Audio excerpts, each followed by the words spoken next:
Just throw up a sun emoji. Sun. Oh, ready for today's Spanish lesson? No, but remind me again later, and I will be. I missed yesterday. I was so pissed off at myself. I'm like, there's no way I could sit here for even 10 minutes. I can't even see straight. Throw up your sun emojis in the chat, guys. Throw up your sun emojis. Come in from the For You page. Help me help you. I don't bite. I just may take a little nibble. You probably like that shit. Throw up your city, state, zodiac sign, where you coming in from. How are you feeling today? We're doing all signs, so only take what resonates for you. Leave the rest behind. Know that tarot is for entertainment purposes, also to give you some clarity to your situation. Only take what resonates for you. Leave the rest behind. rootsandrewards.com if you'd like to purchase a personal read, sexy time read, or multi-card read. I take Cashapp, PayPal, Venmo. Venmo is Jessie Ray21. Cashapp is # Roots and Rewards. And if you want PayPal, you just message me for the email for that. I do talk a little naughty, so if you get offended, just find your way out of the read. Come again another day. We got Pisces, Maine, Scorpio, Texas. We got New Mexico, Aries. We got Miami, Aries. Who else we got up in this bitch? All right, so tap along throughout the read. Share the live to me, to you, to whoever else. Let's get the message out. I am here for free, so think about donating. I do have gift goals up here. Cash donations are appreciated. But the best thing that you could do is just tap the screen. It's free to tap, it's free to share, and it's free to comment. Throw me back into the algorithm. And make sure that you're following all outlets. Let me not burn myself. YouTube, links in the bio. Instagram is Roots and Rewards. Jessie Ray on Facebook. All right, Cali, Aquarius. All right, New York, Pisces. All right, take a deep breath, guys. I kind of want to redo the live. The numbers are not going up.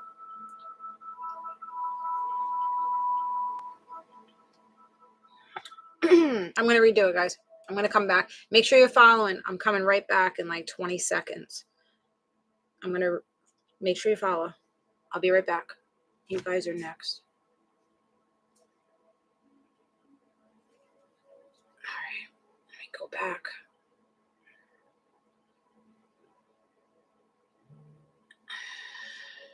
Confirm. Go live. All right. I'm restarting you guys. I'm restarting. Make sure you're following before I shut the live off. All right. We'll be right back.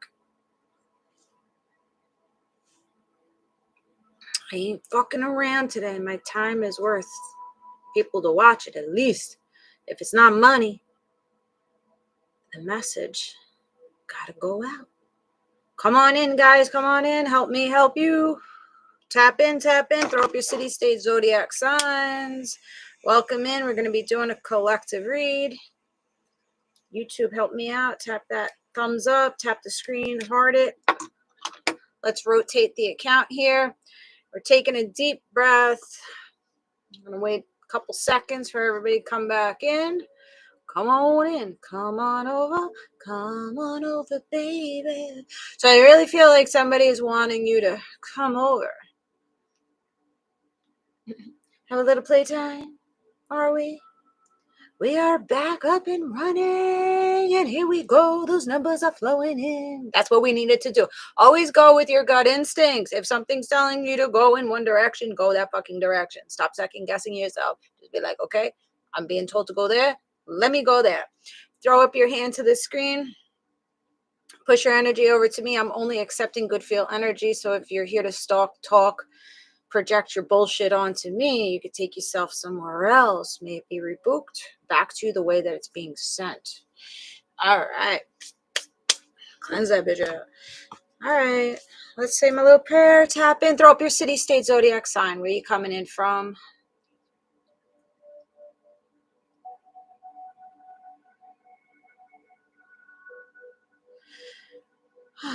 Like I said, tarot is for entertainment purposes, also to give you some clarity to your situation. Only take what resonates, leave the rest. Don't make it fit if it doesn't fit. Know that roles can be reversed. If I say it to you, it could be your person. All right, the struggle's over. The struggle bus, you're getting off the fucking struggle bus. Okay? You're laying down responsibilities, burdens. Okay? We got Leo in here. You're laying down deception. You're laying down hiding your feelings, being caught in your feelings, being caught in maybe a depression. Okay, I got gift goals up here, guys. I'm pinning them. Little pineapples over there. I don't know what the hell I put. Oh, a little heart, a beating heart. So somebody has a beating heart for you, or your heart is beating for someone else. Scorpio. All right, so there's Cancer, Pisces energy here. I feel like you guys, oh my goodness, this thing, I don't know. Did you just recently, like, I don't know, shaved your chest or something? You got prickles. I just feel like, somebody's been up at night and a lot of contemplation. Oh, thank you, Big, for the fruit basket, the pineapples and the pears. Fruit friends. All right. So maybe this is a friend of yours that's wanting to be more than just friends. Maybe you're sending somebody a fruit basket. Somebody that really likes their fruits. A lot of contemplation. Somebody here, I feel, is hiding their feelings for you. Or this is you. Or maybe this is both of you. Somebody's up at night saying, should I go towards this person? Should I message this person? Or the other person's like, I hope this person messages me, like waiting for a message, waiting for communication to come in. And this has really been burdening this person about how they feel for you. Because they're sitting in the background just like, I have all these feelings, but I don't know. Should I go towards this person? Shouldn't I go towards this person? Could be a young not fire sign, young air, not air sign. Come on, get it out. Get it out. Just fucking spit the feelings out. Speak your fucking truth. A younger earth sign, Taurus, Virgo, Capricorn.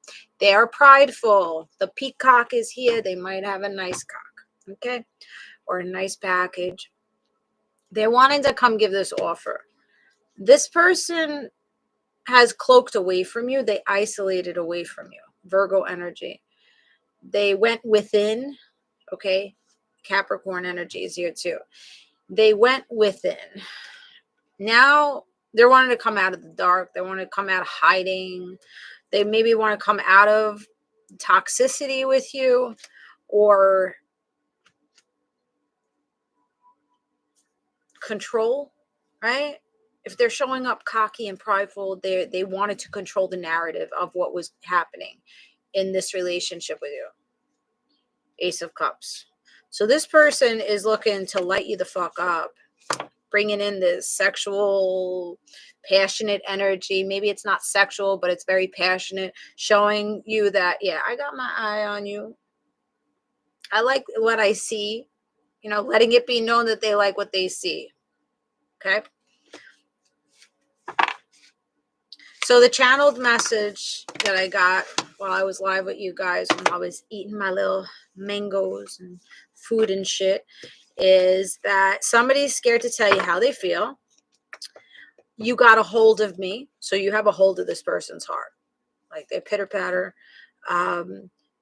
This person has been trying to run away from their feelings for you.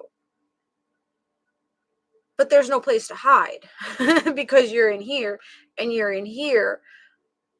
So you can go to a different environment. You could take yourself away from this person, but you still are going to have them here and here. So this person is trying to run, but they can't fucking hide. So they're understanding that there's nowhere to hide. There's nowhere to run to besides heading right towards you. So this person feels like you have a heart of gold. Betty Davis eyes.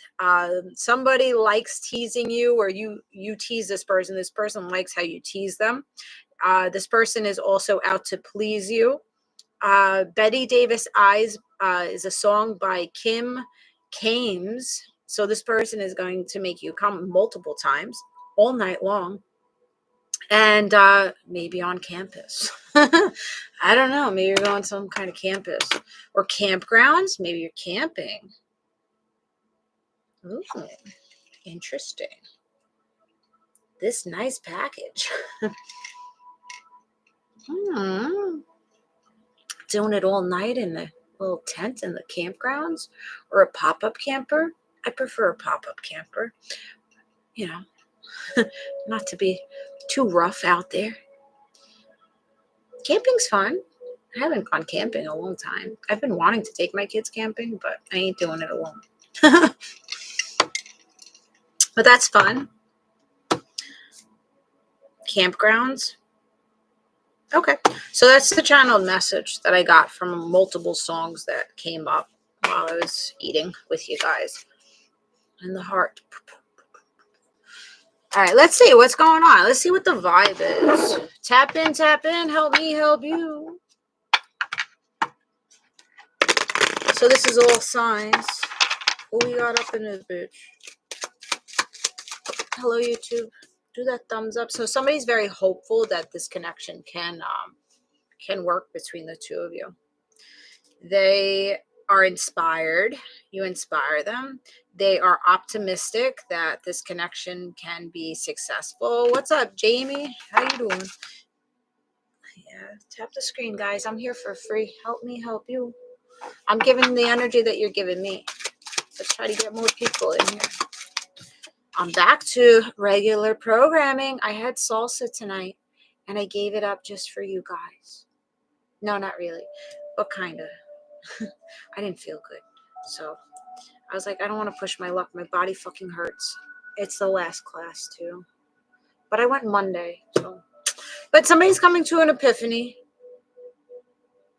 Maybe somebody wants to go salsa dancing with you. Since I brought it up, somebody's coming to an epiphany. They're reflecting on things, and they're getting their answers where they were like sitting up. Should I go? Should I stay? What should I do?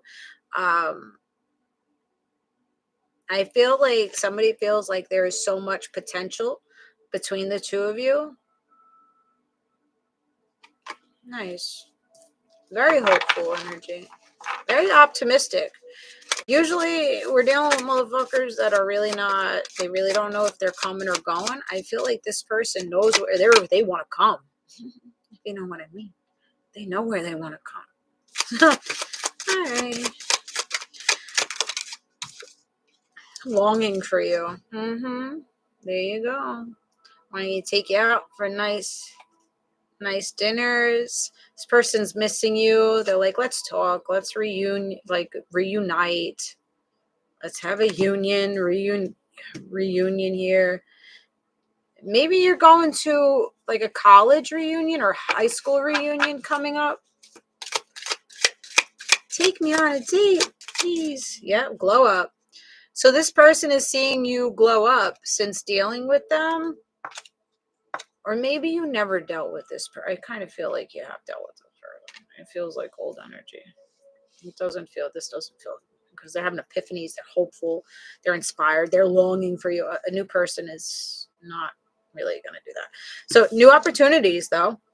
So this could be a new person coming in that's feeling like, wow, this is I like what I see, and they're hopeful, and right off the bat they want to take you out. They want to give you career opportunities. Successful business ventures is coming in. So you could be meeting this person during business. Oh, okay. Sounds like a dream coming true. It's good shit coming in, guys. I'm telling you. For my collective, if you're in here, you got love and money coming in.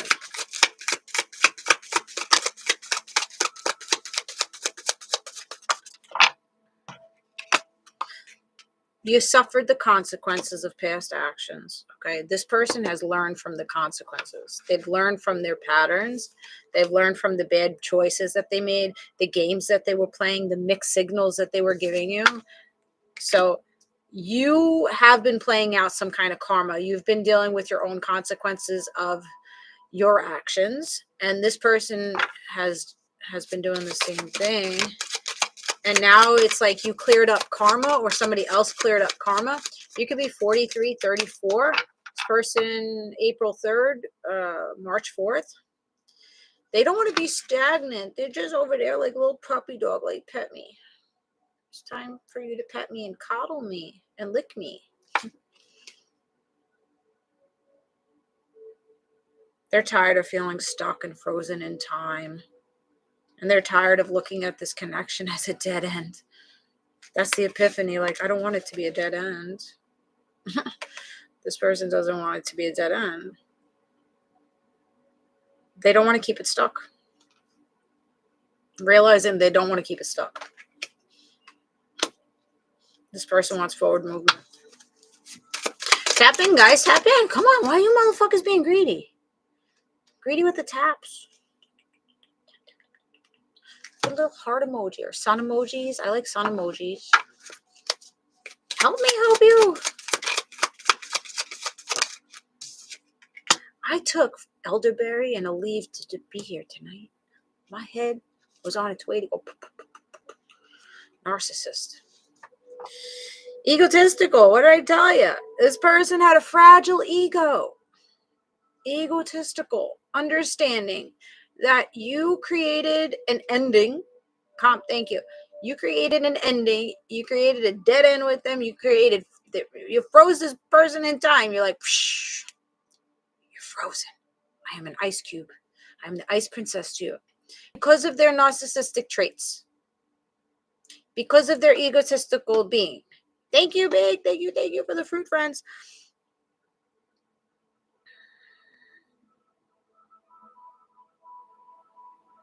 Some of these people may have just come to you because they were opportunists. They really thought that they'd get something from you. They were coming to get something from you, and they didn't intend on giving you anything.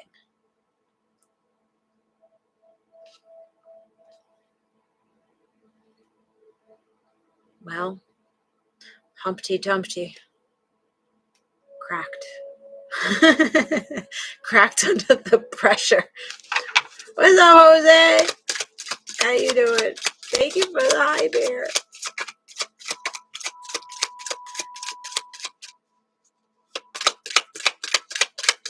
Very fragile. This person was very fragile. You tell them one thing, this is bothering me. Can you change this can you change this? Can you change this behavior pattern? And they were like, oh, I can't handle somebody criticizing me or pointing out of flaws or me doing something wrong. I can't see myself as doing something wrong.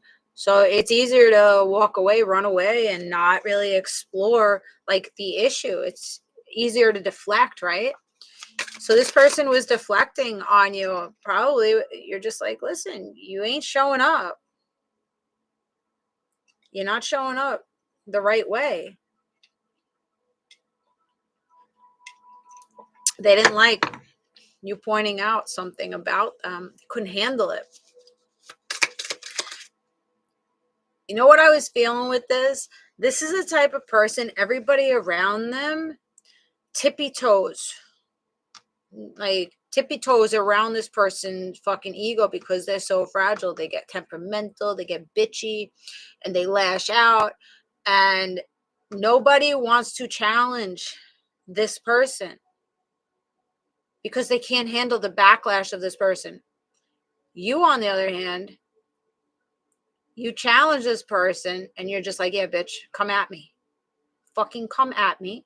And we go fucking pound for pound. Like, we could throw hands if you want.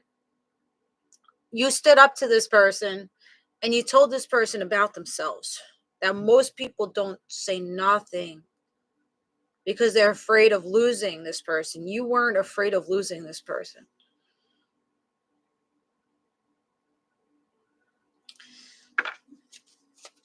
Good job. Good job. How are we going to know? How are we going to know that we need to change if somebody doesn't point it out in us? Like, you're enabling bad behavior instead of saying, you, dude, Like, you need to fucking change. Like, you dropping the ball, you fumbling it. So this person was salty. They were bitter about it. They were bitter. They were angry with you, and they were being extremely petty with you because you were calling out a bad behavior, a toxic behavior in them that you weren't going to allow. This person's coming out of salty, bitter energy and being petty with you. Now that they see you getting new opportunities, maybe you got new people on roster. Maybe you got a new job and you got to leave the old job, and your old boss is bitter because you're going towards something else. Or your friends group, whatever this is. Healthy boundaries placed. That's what it is. People don't like our boundaries. I'm telling you, every time I set boundaries with motherfucker, they want to deflect it, and they want to just poof into thin air. They rather ghost. They rather deflect it and be like, you're the villain. You have no substance is what you're saying. I have a lot of fucking substance in what I'm saying. I know what I see. That's how this person. You have to set your boundaries and not fear losing people. If something doesn't feel good to you, you shouldn't have to sit there and fucking tolerate it and understand why they're doing what they do because they're wounded. No, you don't have to sit there and tolerate it. You say what you say. They either brush it under the rug, deflect it, walk away from it, or you walk away from it. You got choices, but you got to stick to your boundaries. What you deserve. Know what you deserve. Yeah. And what you did, you had to cut ties. You're just like, I'm cutting ties with you. I'm standing up for myself. So you woke up, or you're waking up. Maybe this is what you're going through right now. You're waking up and saying, you know what? I cut ties with you. I'm cutting the cord. I'm doing my cord cutting rituals. I want to be free from this. I don't want to worry about you. You're not changing. You're not giving me what I deserve out of this connection. So go fuck a dick. Go suck a dick. Do whatever. So you're creating distance. Do you want to create distance with this person? I don't think you want to create distance with this person. The distance is in reverse. Thank you, Angel. You don't want to create divorce. You don't want to create ghosting and separation with this person, but they're leaving. They left it with no other choice. They pushed you. They pushed you. They got you between the fucking dryer and the washing machine. In between, stuck between. It's good that you cut them off, or you need to cut them off. Whichever way it's going for you guys. It could be past, present, future. Wherever it's going, your estrogen levels are probably really high today. Are you feeling very feminine? You got your waterworks happening down below. I don't fucking know. How you're luring this person in, I don't know. You could be slipping into feminine energy when you've always been into masculine energy. Just being like, listen, bitch, I got the goods here. This is prime fucking real estate here. You either come and buy the prime real estate or you fumble it. You go fucking buy the dumpster rats. Like, you're sitting the fuck down, I think. You're sitting the fuck down. And you're just like, you know what? I no longer will chase you, chase after communication, chase after love and cuddling with you. I'm not going to chase you anymore. I'm going to sit here. I'm going to sit fucking still. I'm going to know my worth. I'm going to attract what I need to me. If it's you, I'll be here. And this is why this motherfucker is at night like, fuck. Should I make a move? What should I do? They're seeing you not come towards them anymore. You're fed up with them.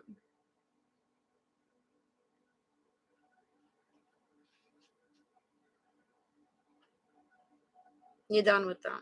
I don't think you're fully done with them, but you're to the point. You're just like, shit, if you ain't gonna make changes, if you're not gonna rush in for me, if you're not gonna take any necessary steps to become better, then c'est la vie.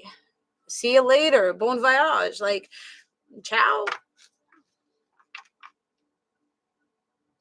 And you're standing your ground with it, or you're needing to.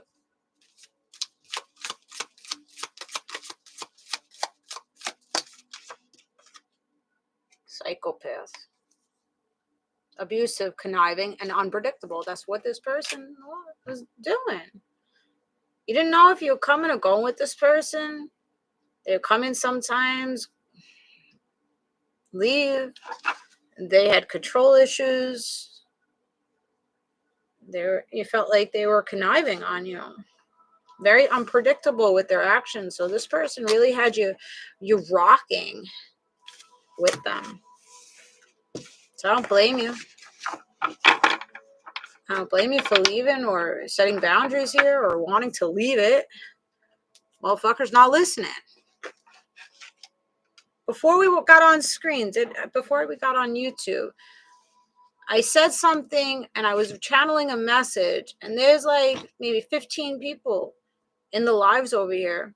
And I said something, and then a song came on, it distracted me, and I totally forgot what I said. And I asked the chat, 15 motherfuckers in here, guys, what did I just say? It was a channeled message. I need to write it. Who heard what I said?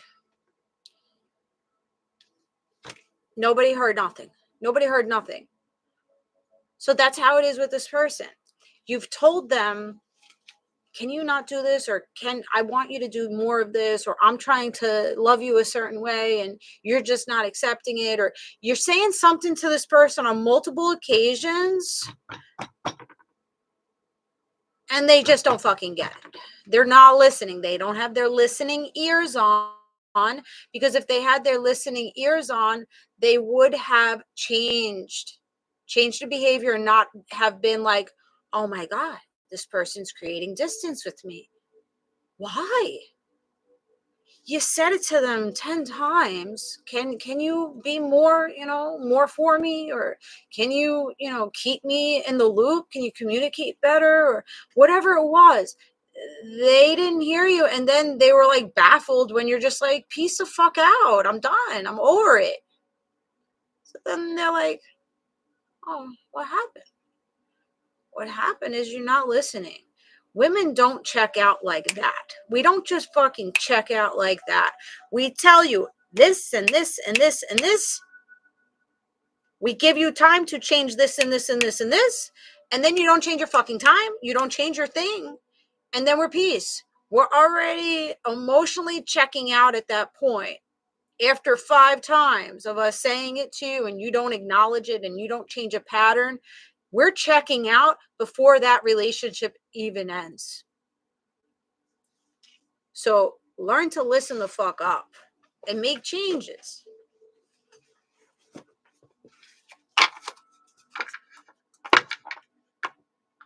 Yeah, reverse it. But usually it's the women. The guys, you guys, the problem there is you hold it all in. And you don't talk to your women about it. You rather talk to your side chick about the problems that you have in your fucking relationship. Or you rather talk to your friend instead of your woman. Maybe female too. This could go either way. Open the fuck up. What are we doing here? Why are we hiding? You're hiding because you don't know yourself good enough, that you're so afraid of judgment and criticism of your partner, or having your partner use something against you. Listen, if they're going to use it against you, then you're going to leave it. You're going to abandon that person. Are you afraid of abandonment? Do you have abandonment issues? Maybe there's abandonment issues there. This person would have rather left you before you can leave them. Or maybe this is vice versa. Maybe this is you. You're afraid of abandonment. You're like, okay, peace out before I get even caught in your web. I know you're going to leave me because I don't think I'm good enough for you. I think you require more. Somebody's coming out of the elusiveness, the dishonesty, the deception, and the trickery, being masked. They want to come out of feeling left out. This person knows that they left you out, and now they're feeling left out.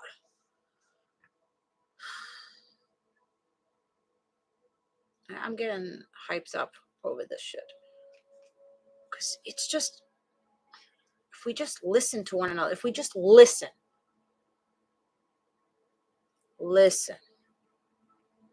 not listen and think about, how am I going to rebuttal this? Listen Take it into consideration what the person's saying instead of trying to rebuttal and making yourself look better in the situation. We all do it. I do it. We all do it. But we have to learn how to like just listen and really absorb. Okay, I don't need to take this as a personal attack if this person's saying that my communication sucks. I don't need to take it as a personal attack. This person is feeling left out from me. Instead of being attacked, oh, my person is feeling left out. I don't want my person to feel left out by me. How about that? Instead of being triggered and then feeling less than and not good enough for your person. Listening people.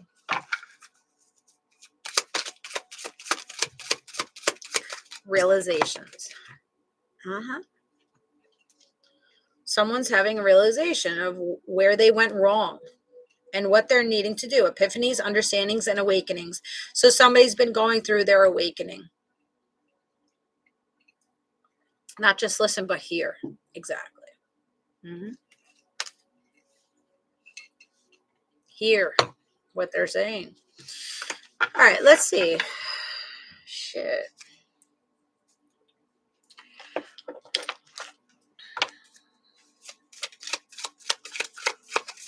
I'm hungry. I drank a little bit of this drink. There wasn't enough food. I hope the kids took the food out of the oven. I put the timer on. Gotta have some yummy chicken and cheese enchiladas when I get off of here. Sudden changes coming in. Shocking news. Surprise epiphany. Epiphany, epiphany, epiphany. 3 epiphanies are happening here. There's shocking news. This is going to be shocking to you when this person comes in for you, that they've changed. They've gone through this upheaval, and now they have this healing heart. They're healing their heart, and they're wanting to come heal your heart. Freedom of toxicity. So freeing up the toxicity between the two of you, freeing up addiction, and wanting a healthy relationship here. Nice.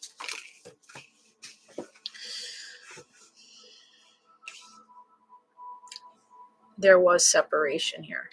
Realizations while in separation. This bra is so tight, guys. Oh, I'm suffocated. Thinking about you, yearning for you, longing for you. Same cards, different decks. It's the same message. Unsure of the future. So they're very unsure of like what's going to happen between the two of you. They're hoping for the best case scenario. But I don't know. They're hoping they saving grace. Like you give them grace. Do they deserve it? I don't know. That's up to you guys. Use your discernment when this person comes in. Let's read what it says. Thank you, Amber, for the friend. The fruit friend. Every time that thing comes on, I want to say fruit flies. I don't know. Do you have a fruit fly problem in your house? Springtime's coming. You may.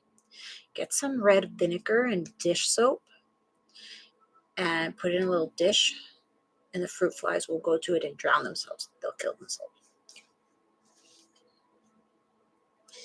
Release burdens. Embrace clarity and let go of what no longer serves you, allowing new insights to guide your path. And then saving grace. Forgiving yourself and others. Heal the wounds and set. Thank you, thank you. Thank you, babe.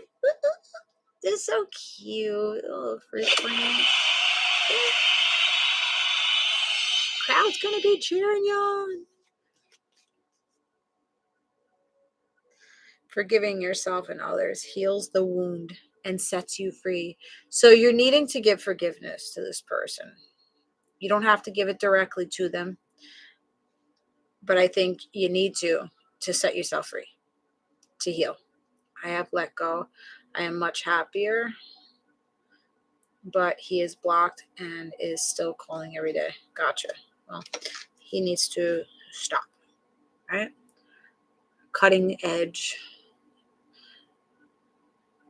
So cutting edge news is going to be coming in. Let's see who this is.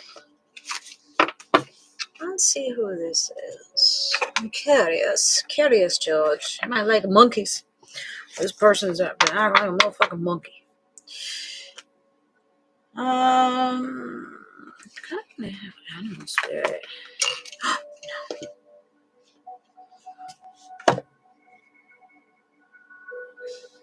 Tap in, guys. Tap in. Help me help you. I'm here for free. I'm giving the energy that you're giving. Who's this person coming in for the collective?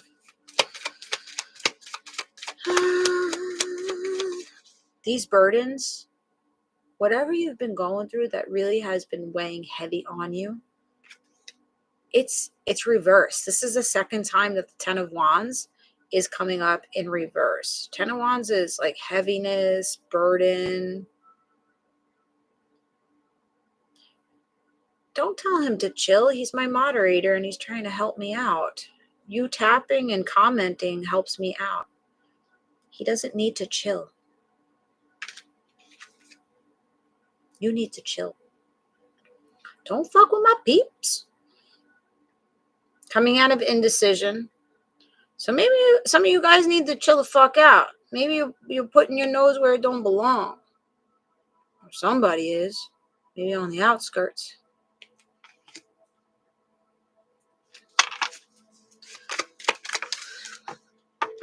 Thank you, Amber. Travel. World. Closing out chapters of indecision. Feeling stuck, stagnant, no movement in things. Whatever it is. Whatever it is for you, stuck in a relationship, stuck in a career path that you don't like, stuck in poverty, stuck in your own false narratives and confusion. King of Pentacles coming in as a lover to you, fast movement, Taurus, Virgo, Capricorn, Gemini energy into the motherfucking Empress with their hot rod, nice looking bean, nice looking magic stick. Taurus, Libra energy. Reversing and ending, death card with the Ace of Cups. With celebrations. Judgment call. Taking you out of rejection. Message of love. Coming out of a crossroads. They could be younger than you. Could be younger earth sign, Taurus, Virgo, Capricorn. You're coming out of offering too much to people. Pleasing people. People pleasing people. You're elevating. You're becoming this Hierophant. You're becoming wiser. You're making changes within yourself to elevate. There is fortune here. There's abundance. There's commitment, a very abundant commitment that's coming in for you. That's going to bring in finances. That's going to bring in elevation. So you guys are both helping each other become a better version of yourselves. It's spiritual. It's a spiritual connection between the two of you. Like head in the clouds.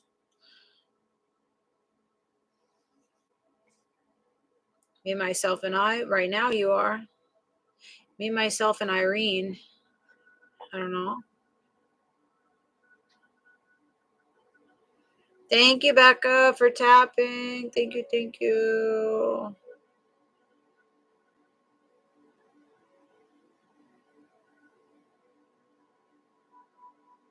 Oh, how cute, Amber, little teddy bear. That's how somebody wants to sneak up behind you. Sneak it out and look in my eyes.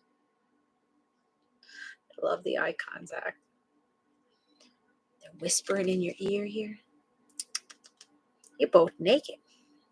There's that apple. Apple of their eye. All right, so I feel heavy earth sign energy here. Gemini energy. Adam and Eve. It's spiritual or religious. You guys could be, oh my goodness, look at this. And you got two spirit guides on the other side guiding you together. 4 wands. Look at that shit. Look at that. Maybe have a little beach wedding just between the two of you, like really intimate, just with maybe 2 of you or just your, close friends and family. Not too much. Not too much.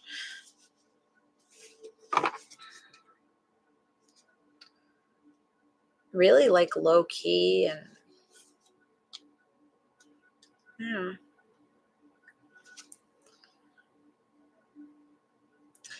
I feel like once you come together with this person, your boys or your girlfriends are going to be super jealous.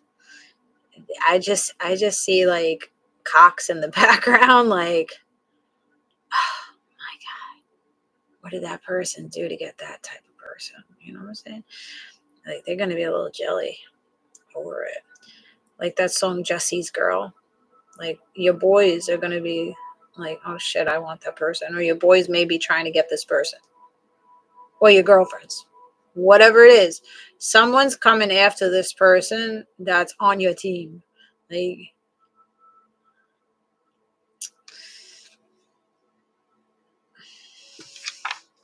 thank you for join my team. Couple of younger water sign, Cancer, Pisces, Scorpio. Romantic. They come in romantic. This one's coming in like they're coming in with their heart on their sleeve because they know they have to. Otherwise, you ain't taking it. If you're gonna hide how you feel for me, or if you're just gonna come in and lick it, hit it, and leave it, we don't want it. If you're gonna come in youthful and immature and insecure in your energy that you're only bringing dick, then we don't want it. Don't just bring sexual energy to the collective. We don't want it. Sexual energy, what is that going to give? Nothing. 15 minutes. That's it. Yeah, it's going to leave you in freaking disappointment and lack energy. Don't bring that shit. Don't take that off either. If they're coming in with just a dick flaring out, don't take it. No, thank you. No games. No games. We dating for marriage. We're dating for long-term commitment. If it's not marriage, long-term relationship, healthy relationship. We ain't trying to get entangled with multiple options. Thank you, Tammy, for the heart me. Let's date. Let's enjoy each other. Let's uplift each other. We don't need drama and toxicity. We don't need battling. We don't need an unstable foundation, a shaky, rocky foundation. Maybe you had a rocky foundation with the Aries or Scorpio that burdened you. It was fucking heavy. We don't want to be in a relationship where we feel heavy. Or we're second guessing, like, does this person like me? Does this person care? Is this person sticking his dick in this one and this one and this one? No. Don't. That should give you the fucking ick.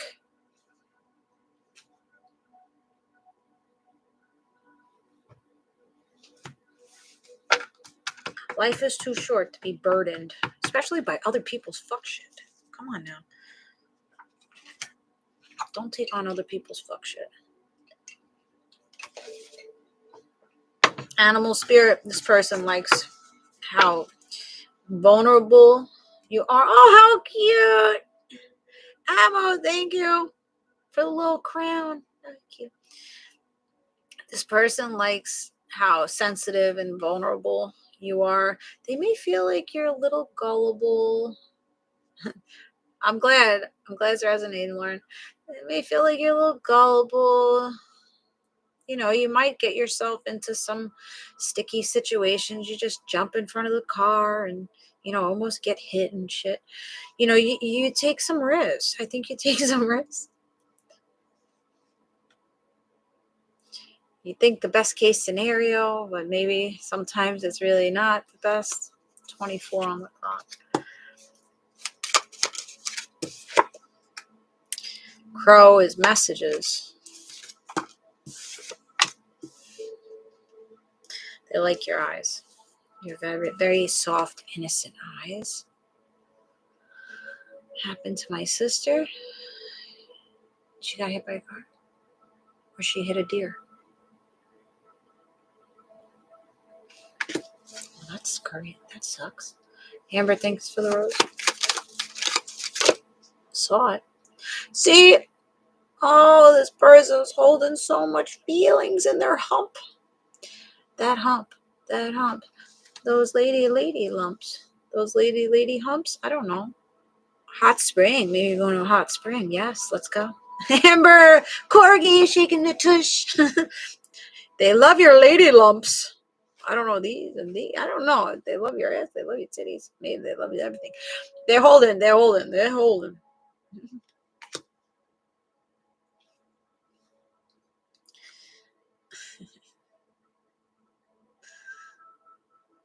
Okay. So this person, they really, like, when you get intimate with this person, they're really gonna have to hold that shit in, because they're gonna burst real quick. They are gonna try their hardest not to let it go within like the 5 minutes. Like, they literally are gonna be able to go in 5 minutes. That's how much of a buildup this is. There's lots of buildup here. Damn. You better hold that shit in. Damn. Especially if this is a long time waiting for this person. I almost going back to my dating years before I got married. Well, I'm not going to tell you exactly who it was, because I don't want to throw that motherfucker under the bus, but really digging this guy, really digging him. Like, really, I'm like, yeah, you're the one. Right? I didn't give it away too quick. We gave it a little bit, and we did it, and I was like all over it. Like, I was hyped within like 2 minutes. Like, it was less than 5 minutes. I'm just like, really? And I didn't get off any other way. Like, I was just like, really? Is it? We cuddle, whatever. And then he ghosted me afterwards. And I'm just like, oh, hell no. Oh, no. And I told my coworker the next day, I was like, because she knew I was like really like digging this man. Like, I was like, I went in, I was like, you won't believe this shit. He didn't even last 5 minutes. I didn't even get off. She's like, no. And 2 days later, I was like, yeah, I haven't heard from him. Ghost. No explanation, no nothing. And I was like, I don't even know what the fuck this is. So I was so disappointed. And then you leave me like that. So you know what I did? You're not going to do that to me. I went to his softball game and I sat on the roof of his car. And I waited for that motherfucker to finish his fucking game to get a fucking explanation. Because you're not going to do that shit to me. You're not going to do that. You're not going to do me dirty like that. Yeah, we wound up staying together for a very long time.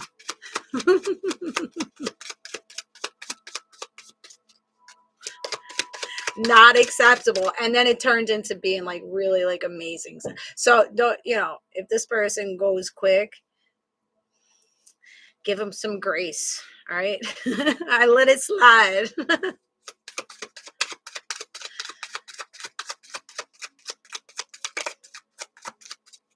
That's one thing that stayed.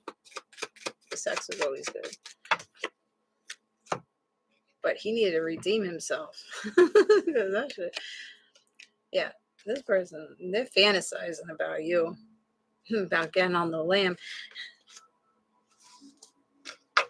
Yeah, this person's fantasizing about. They feel like you're just like a little lamb. Oh, look at my face. Oh my God, you built a tongue kiss me, that corgi. Shit. And that tongue was all up in my ear. Then right. Thanks, Amber, for the puppy kisses. So I feel like this person, you know what? They may be playing lamb to your ass now because you called the shots with them. You're just like, you got to do something to excite me. You got to do something to excite me because I'm getting bored over here. It's like a fucking desert over here. Like, get it wet. Like, bring some excitement here. So I think this person's like, oh shit, I have to show vulnerability now. I have to show softness to this person. This person has been so soft with me. They've been like really vulnerable with me. And all I've done is like trying to fucking attack them with the fucking antlers and shit.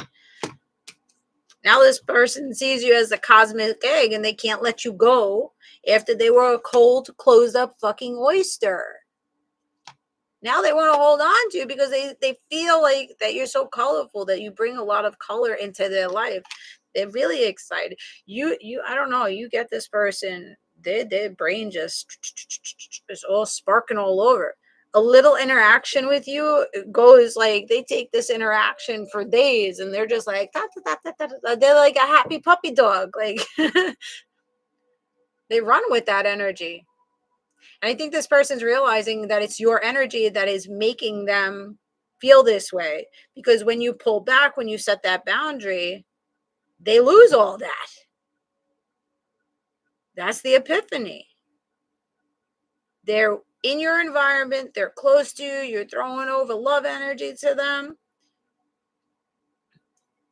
They feel on top of the world. But when you retract, when you're pissed off at this person, life is not so fancy anymore. Oh my God, this person. It's like, you don't know. I'm soaked right now. Completely soaked.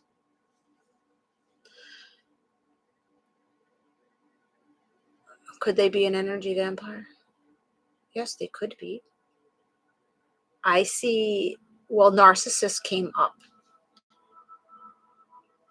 Changing that pattern. I didn't see a narcissist like full-fledged. I saw a person that was sitting in narcissistic tendencies that became aware of what the fuck they were doing, and now they feel bad about what the fuck they were doing. Now, that's not to say go back to an abusive relationship, because abuse was out here. Psychopath was also out here. Somebody could have given you bruises. No, we're not going back to that. Regardless of the changes that these people have made, we're not going back to people that bruise us, right? So you really have to listen to your intuition, use your discernment, see what this person is saying, how they're acting, and not fall prey to them quickly, not hand over the cootie cat real quick to them. They have to work for it. They have to really put the effort in and make those big changes in order to have access to us. Bruised ego. Yeah. And this could just be mental abuse, right? Verbal abuse doesn't have to be physical abuse. So pay attention to who you're fucking with and know what you're worth, right? You don't want to put yourself back into a bad situation, right? Where do we want to go from here?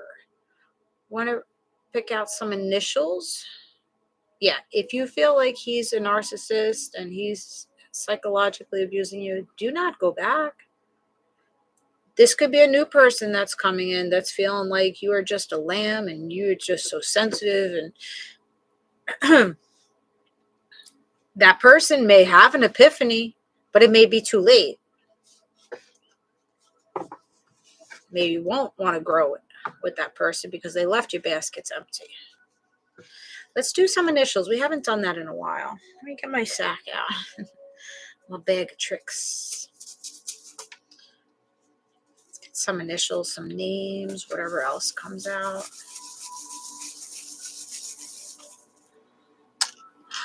Ow. Is your wrist bothering you?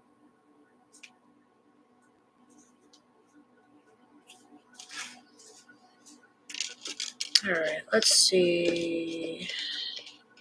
Somebody may have OD. TikTok, don't fuck with me, okay? Somebody may drive a van. 2, person could be coming in 2 days. You might like codfish. It could be lesbian couple, she. Are you making a she shed? 3, could be 32, 23, March 2nd, February 3rd, 32. I just heard a whistle.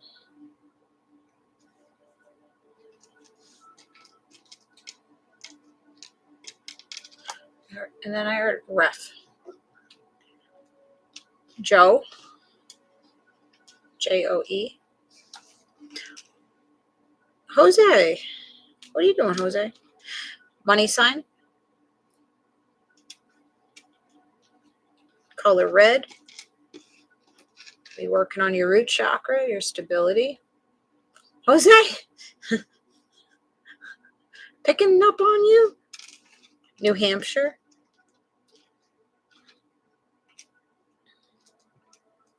I met another Joe today, too. I don't know if he's a ref. He kind of looks like a ref. But maybe looking into VIN numbers. Talk to me. I don't know. Your name's out here.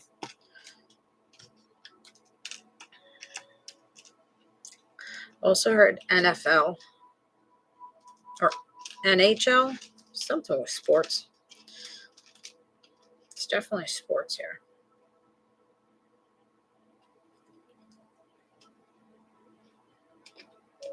DC.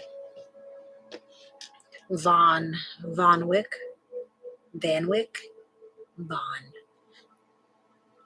James Bond. No, Vaughn. Val Kilmer died, right? I don't know. John. Jon. Jones. You going to Jones Beach? Softball. Donovan. Let's get more. I see money. Coming into money, Jose. The money sign was right next to your name. I watch all of the James Bond movies. Ah, there you go. Thank you for the paper crane, Amber. Money is very good. I want to thank Jody also. Jody, thank you for your donation yesterday. That was very generous of you. Appreciate you. Okay, so there's an X coming in. Thanks, Jose, for the rose. Gigi. Name may have a G in it. Your aunt. You got a Gigi. R. You have an aunt with an R name. W. Somebody may be in a wheelchair. They have a hard time getting up and down the steps. HH. Somebody might have went to the hospital recently. I just heard Hugh Jackman. Why am I picking up actors right now? Because somebody motherfucking character. I don't even know his name. Hugh Hefner. Hugh Jackman? Did I say that? I don't even know what the fuck I say. I hear things and I say them. That's it. Make sense of it, guys. His last name starts with an R. Okay, gotcha. Okay. Let's see what else I pick on. Bon Jovi. All right. 1. You are the number 1. Maybe you're going to win, Jose. Get number 1, please. First, please. Oh, my God. My titties are out. You could be only coming into $2, guys. But you know what? It's a win. It's a win. Main character vibe. There you go.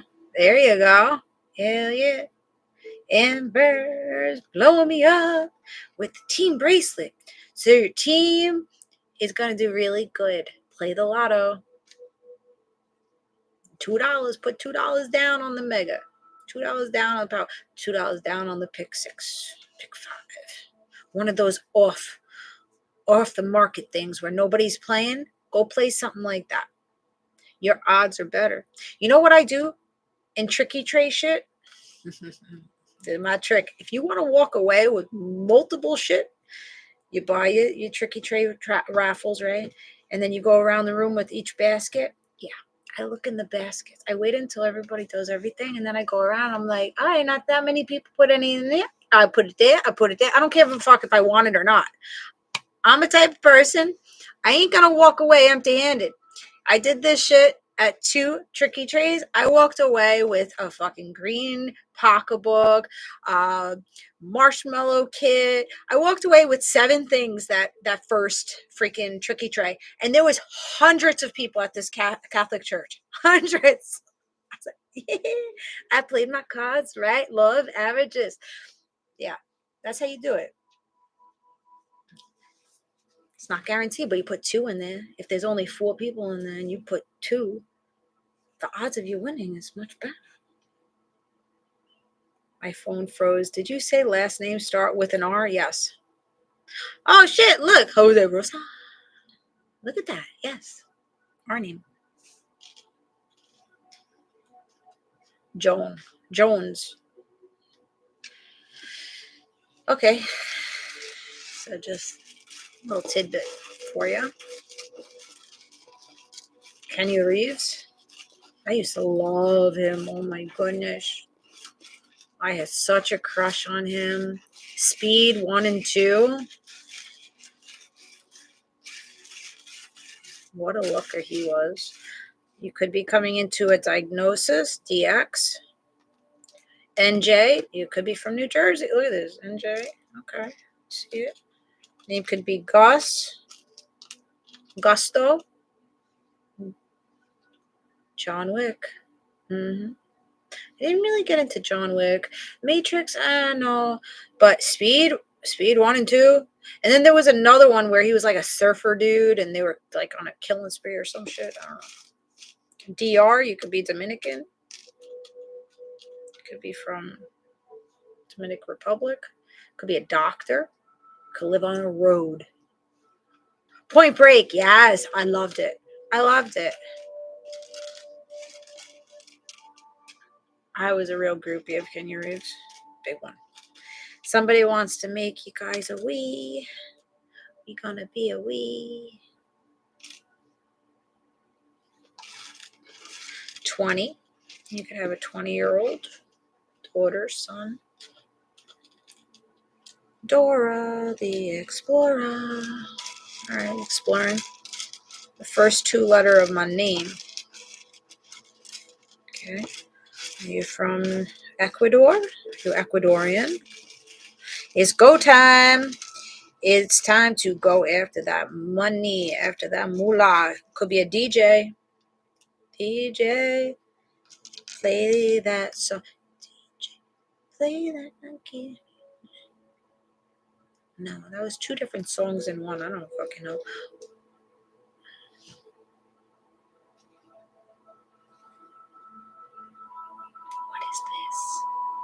What is this?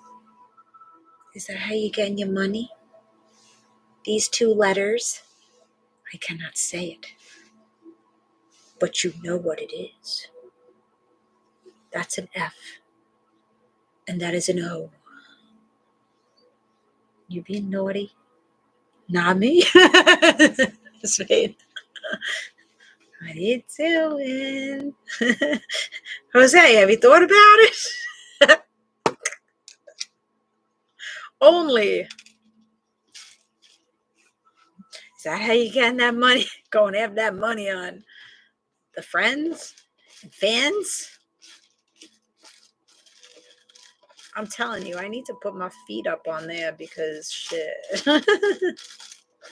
I get so many compliments on the arch of my foot.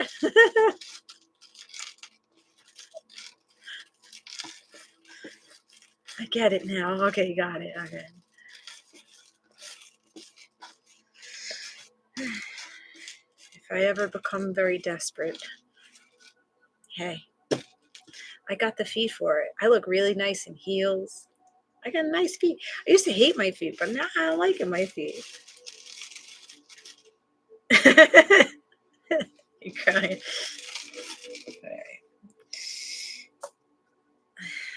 One of my friends, he's like, go for it. We talked it over. I was like, all right, maybe. Ed, easy. He's like, you would do so well. I'm like, yeah, but I don't know, weird. And how do you get paid? And, you know, you got to set up, like, I don't know. I looked into it. Don't get me wrong. I looked into it because I'm like, fucking motherfuckers out here making money, making bank. I don't give a fuck what you're doing with it. Look, over here, I got people messaging me, can I whack-a-mole to your fucking reads? It's like, I ain't getting paid like that over here. Hey, it's an option. Yeah.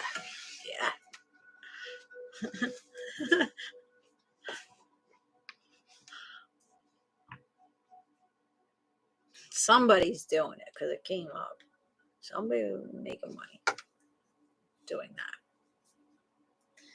And it's not all bad on there. It's not all sexual things. Like, I have a page on there for Roots and Rewards. I have a page on there for tarot. Do I use it? No. I just keep all channels open.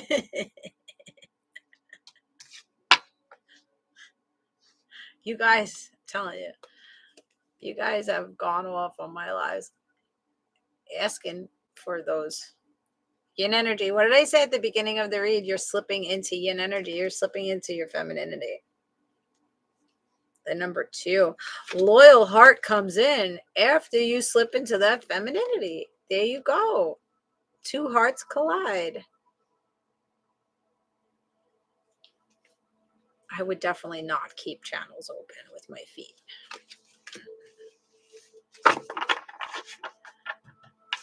That would be closed.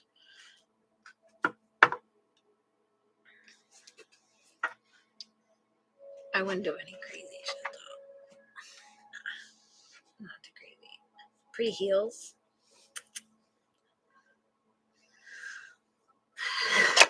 Look at the fucking card. Maybe this is the calling. Maybe I just should put myself out there.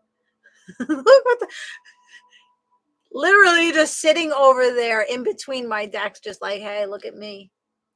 Look at me. Somebody go paint their feet nice. All right, somebody got... They love the feet. They love your feet. They want to massage your feet. I don't. They want to kiss the feet that you walk on. What are we doing, guys? We're going on to the dark side of the moon. What are the fucking odds? I did not see this.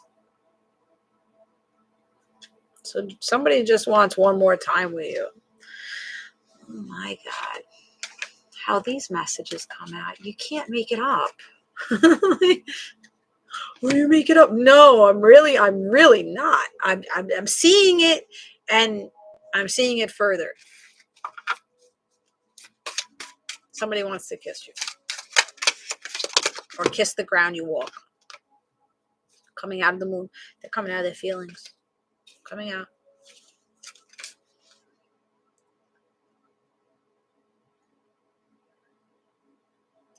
This person's creating tower moments in their life too, to come for you. They're letting some things go. I just painted my nails. There, I felt it during the live. Is that why I was picking up on little feces? Feces. Oh my God, feces. We're not going there. I rebuke that. Rebuke it. You people with your little things. I don't know what you're doing. We're not going to. No, we got to cleanse that out. No, please. No, thank you.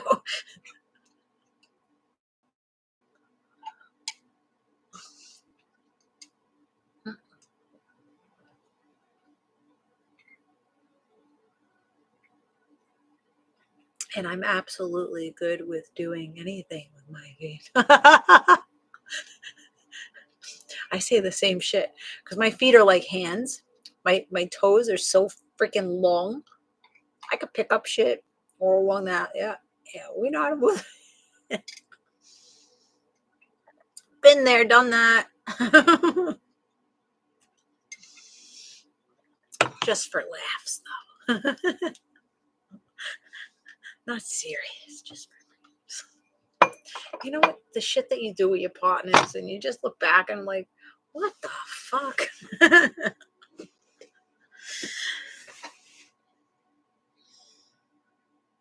Somebody might like that. I don't know, guys. You keep that in your bedroom. I don't need to see this.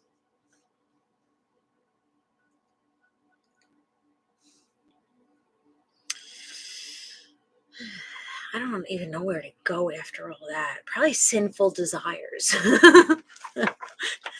That's what it's looking like. Sorry, I got an itchy titty. There must be like a hair caught in here. That's like just, ow, my shoulder. Ah, the shoulder has been such a problem for me. Somebody like swordfish? Or they want to...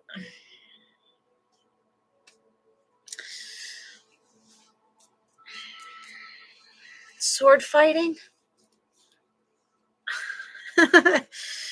In my personal read today, like right before this, I'm like shoving my hand in my bra and shit. And I don't even say anything. I keep the card over, like I'm like keeping the card over my chest. I'm just like trying to wiggle away this like freaking thing in here. I need the real thing. Somebody's saying. Have you girls ever had that? Like just some kind of like dog hair or something in there. It's just, yes. And it's, you just can't find it because it's just stuck in the material. And then it just keeps prickling your freaking nipples. Get out of there. Itchy. Yes. Yes, it drives me crazy. All right, I'm not alone in it. Guys, it may be the first time you're hearing about that, but that's the way it is. Damn, his name is Jose. Vivi. Ah, I see you. Jose. Am I playing in matchmaker? I could scratch it for you, Dwayne. That's okay. I got it handled. Thank you, though. Sinful desires. Naughty pick. All right, so I send you a naughty pick. I would be in erotic bliss with you. They don't know what's coming for them, this person. You are my default fantasy. You haven't done anything with this person just yet. Or if you have, it's been minimal. They love your mouth. Yeah, they want to see your mouth on it. Look at all the mouth. You got quite a mouth on you.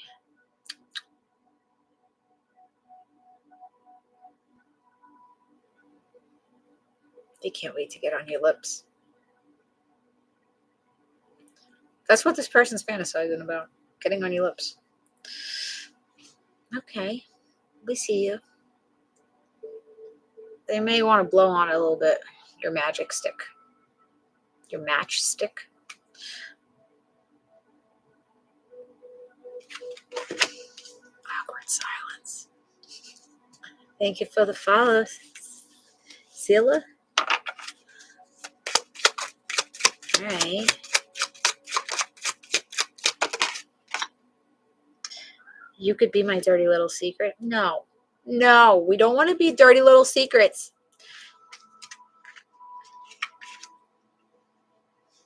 I think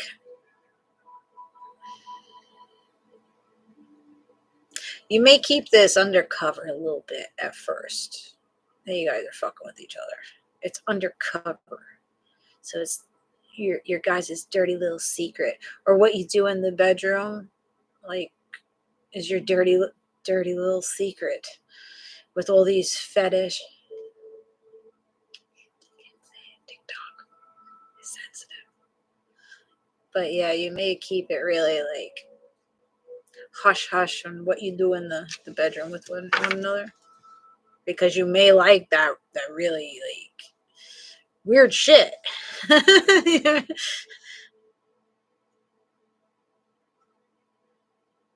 So there was a song that I channeled. It was a country song. If you go to my TikTok on the Roots and Rewards Jessie Ray TikTok, Lewis the singer, it's called it. it's the singer is Lewis the Singer, by Lewis the Singer. I don't know if the song is out. I don't know the name of the song, but I have the song on my stories. And the story is like, yeah, all these people are trying to throw you cash. Meanwhile, I'm over here trying to eat your ass, eat your peach. So, yeah. Look that song. Look on my stories. It's a cute song. I was listening to it. I was like, oh, it's so happy, happy, happy. It's country. And then I'm like, and I hear all these guys are throwing cash at you, and all I want to do is eat your. And I'm like, I was like, oh, that's channeled. That's a channeled song.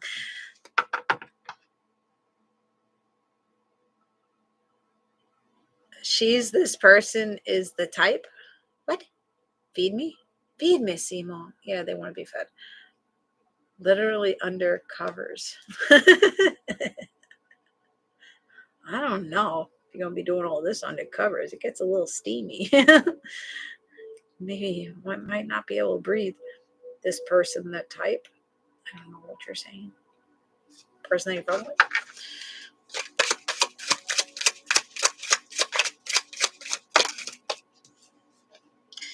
You're my defaults fantasy out here twice. The same card in the same deck.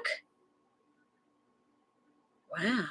They got it all mapped out in their head what they're going to be doing. Yeah, they want you to feed them. Mm-hmm. Oh, wow. So somebody's in the background just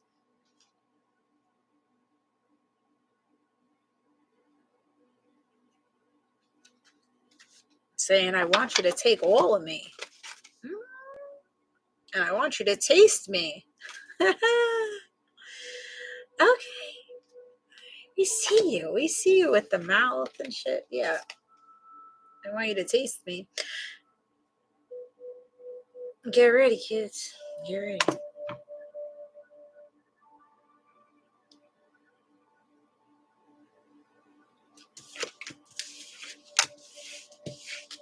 Could be from Tennessee. Name could be Teresa. Name could be Nicole. T name, N name. Satisfy my mind, body, heart, and soul. So they ain't just coming in for the lick it and hit it and leave it. They want you to connect like full everything. Everything. And they're going to kiss you from head to toe. We saw that. They're going to taste every part of your freaking body. Yeah. And they're going to satisfy your needs. Mm-hmm. No one has to know but us. So you're keeping it under wraps here.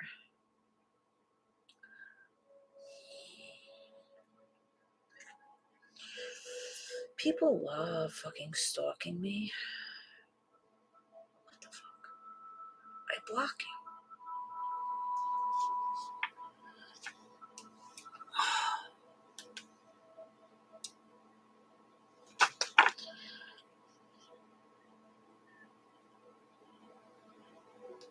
So annoying.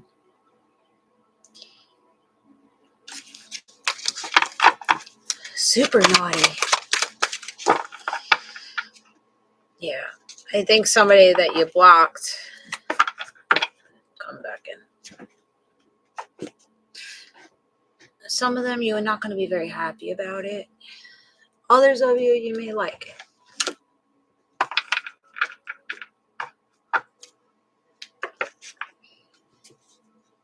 I blocked you for a reason. Because I don't like the way you act. Or what you've said to me. So I blocked you. So why are you going to go following me on every other outlet? Stop it.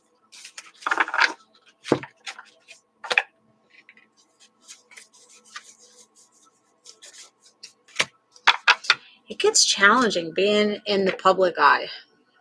Because motherfuckers don't know boundaries. Like, they don't know. They overstep. Like some of you guys think you like being fun. Like in my comment section, I let it go. I let it go. I let it go until it comes off too provocative and disrespectful to me. And then you fucking block. Like learn how to speak to people.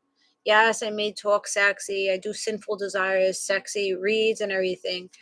But that doesn't warrant your mouth coming at me provocative or anything like that.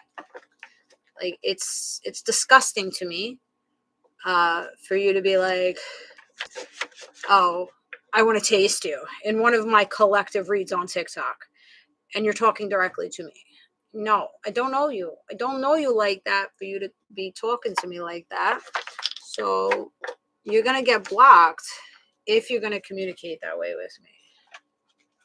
I don't appreciate those messages. And I definitely don't appreciate unsolicited dick pics to my thing or, email saying, oh, can I pleasure myself to your reads? No, I don't appreciate any of that. And I don't give any permission to do any of that to any of my reads, no matter if, I'm talking sexual or I have my cleavage out or whatever it is.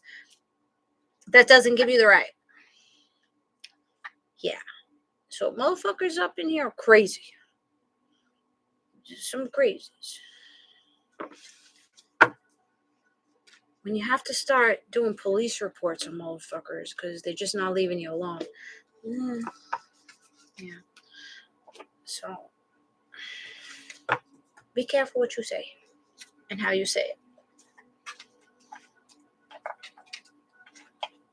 All right. So that was a side note. Maybe you got a stalker. Maybe you got multiple stalkers. I don't fucking know. It's scary though. It is. And when they take it too far. Yeah.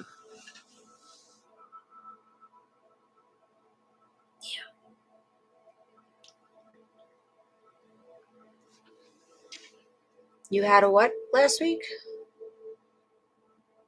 Let's go down the zodiac signs. Thanks for the chile. Sorry, that one's serious because I'm seeing one of my stalkers pop up on my notifications on another site. It doesn't make me comfortable. I had one break into my apartment. Oh, hell no. You come into my house, I got weapons all over my fucking house. I have cameras all over my house. I got weapons all over my house. I got my dog in my house. I got my alarm system in my motherfucker. No. Wow. I have a taser. Yep. I got pepper spray on me when I'm walking in the street. I got pocket knife. I got it all. What the fuck, Amber? That's crazy. They don't know. They have no limit. Like, but I have a feeling it's my blocked ex. Yeah, it possibly is. Yeah. Yeah, I've had people. The closest I've had people pull up in front of my house at 1, 2 o'clock in the morning, and just sit there, and then they come back around. Like, what are you doing? My ass is awake. My divine team wakes me up. It's like, look at your cameras. And I see. Like, what the fuck? On a couple of occasions.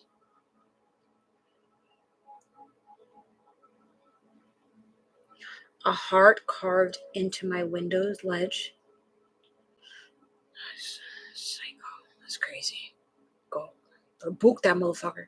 Cleanse. Say Psalms 95. Yeah. My name was in the middle.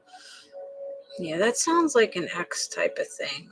But there are some tricky motherfuckers out here that just, also some of these people assume that I'm in relationship. Like they take my reads and they make it personal as if I'm speaking directly to them.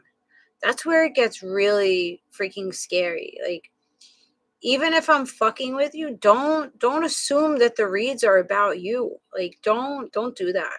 Don't do that. Don't, like, if I'm a friend of yours or we come in contact and like the zodiac signs line up the same, don't assume that read was because between me and you.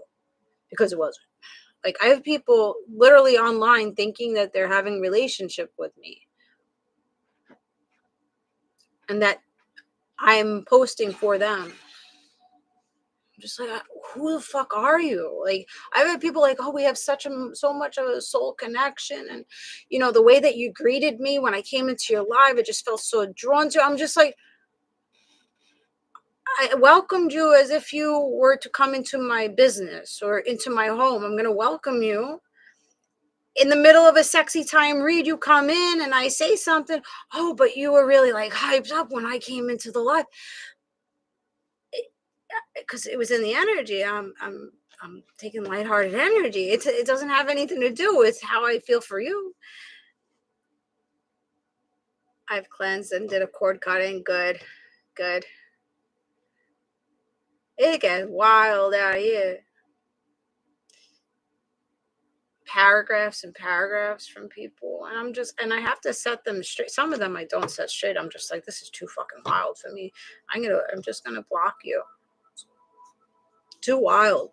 Like, there's been nights that I'm like, I don't know what to do with this person because they're sending me videos and just being like really really weird.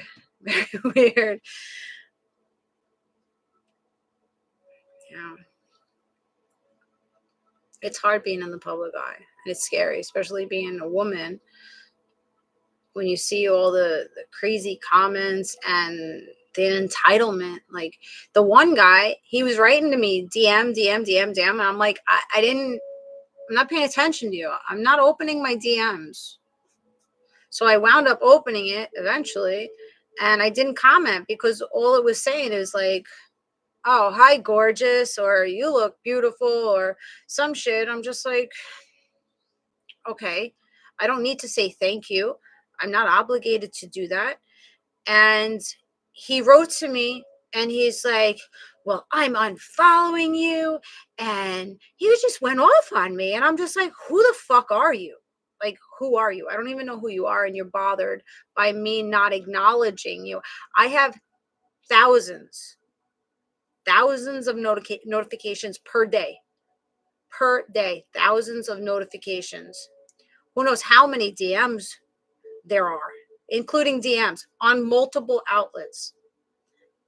You want me to acknowledge every single comment? I wish I could, because some of you guys say really, really nice things, and I really appreciate the comments, but physically and mentally, even my friends that message me, sometimes I can't mentally write them back because I just don't have the energy. Do I appreciate it? Do I see it? Yes, I see everything. But physically and mentally, I cannot write back. So don't expect me to do that. Don't feel like entitled to my energy because you know me. I need to write back to you. So I can't do it. I can't do it. So it may take me days and weeks to get back to you because I'm flooded. My shit's flooded. It's not personal. Just don't got the energy. And some of it is like, it's not personal, but I feel some type of way. Like, you're making me feel a little uncomfortable here. So I'm not going to engage. I'm not going to open the message and communicate in the message and then lead you to believe that something is going to happen when it's not. And if you want to get my attention, hey, gorgeous, it's not going to do it. Where are you from? It's not going to do it. You have no content on your pages, no profile picture. That's not going to do it. None of it.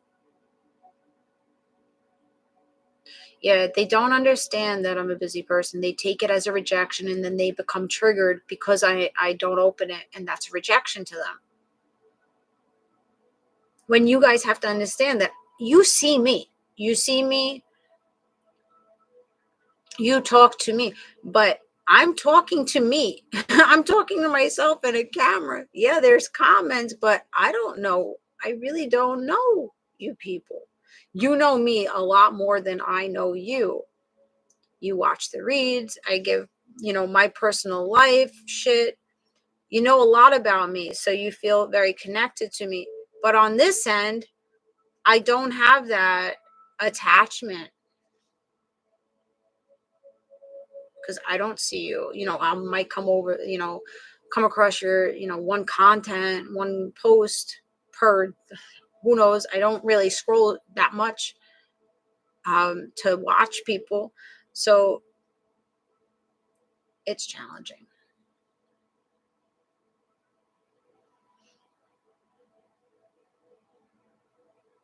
You're going out of, what? I'm 25 against trot, and I'm going out of my way to support you. You're going out of your way to support me? How so? How so? And I am here for free, supporting you guys, giving you guidance, trying to make you feel better, trying to direct you in a better way. So you could just take it. Take it or leave it. You're not going out of your way to support me.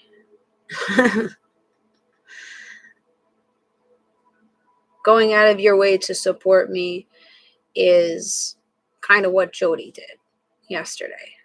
Sending me a Venmo gift, like a surprise gift. That's going out of your way to support me. Thank you, Amber. Sending gifts during the lives. Kind words. Kind words are good too. Tapping is good. But to say that you're going out of your way, that doesn't sit well with me. You don't have to go out of your way to support me. You either want to support me or you don't want to support me. We're not going to ricochet it back and be like, well, I go out of my way to do this nice thing for you. No, then I don't want the support if we have to ricochet it like that.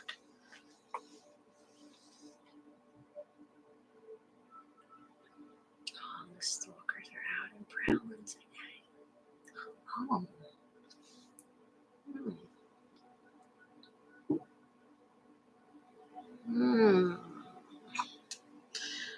Think you just gave yourself away.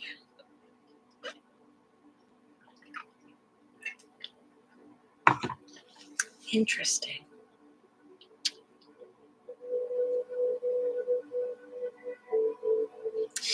You may want to take some vitamin D. You could be lacking in it. You probably are, because we all are. Something to look into. All right. So that's that. I'm going to go see my chicken and cheese enchiladas now that it's 9 o'clock. I don't think I really want to eat that right now and go to bed. Thank you, Amber. Thank you. Appreciate you. I think I just connected the dots on some shit. It's 5:55. 5:55. It's 8:55 here. Where are you? You're in Vegas? Do you keep changing your name, Samaya?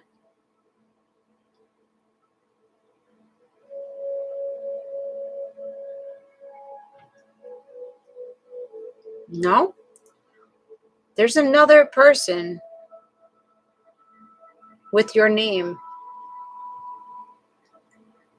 that's been on the live with a different username. That's Samaya something after it. Next time I see it, you're 777? Yeah. I was noticing that there was another one or two on the previous lives. Do you follow me on Instagram?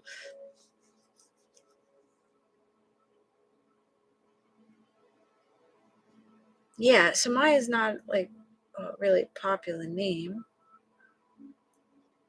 Is it the same name on Instagram?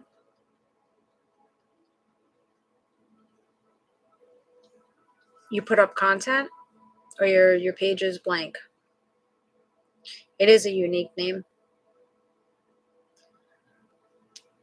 I don't know. For me, I think these scammers did like 50 accounts. Like if you write Roots and Rewards, you're going to see like 50 accounts. Different names, different numbers, missing S's, added Z's.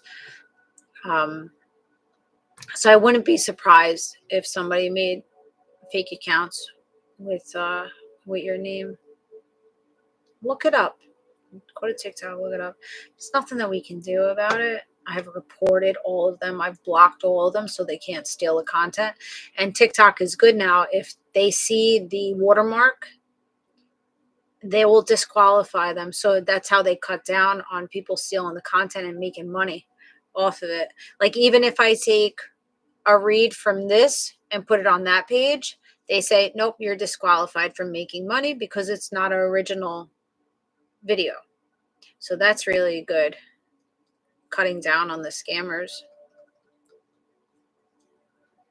You only have one? All right.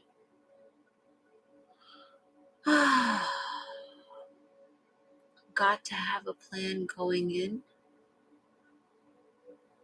What are you talking about? Oh, there. Gotta have a plan.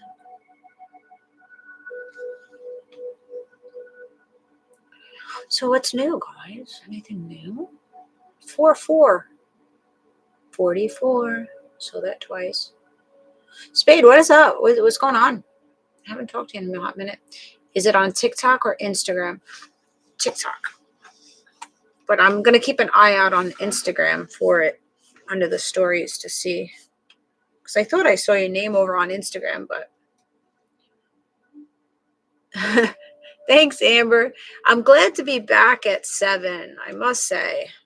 Because that 9 o'clock shit, it kept me on here. I was on here for what, 5 hours the one day? I didn't get off until 2 o'clock in the morning. Shit. So I like my 7 o'clock Thursdays. Back on vacation. Brother lost his job. Oh no, he's moving back with me. Okay.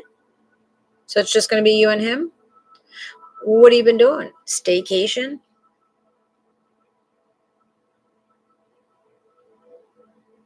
Okay. The number 44 is often seen as a message of stability and hard work. I like that. Very nice. And you're in Miami? No problem, Smile.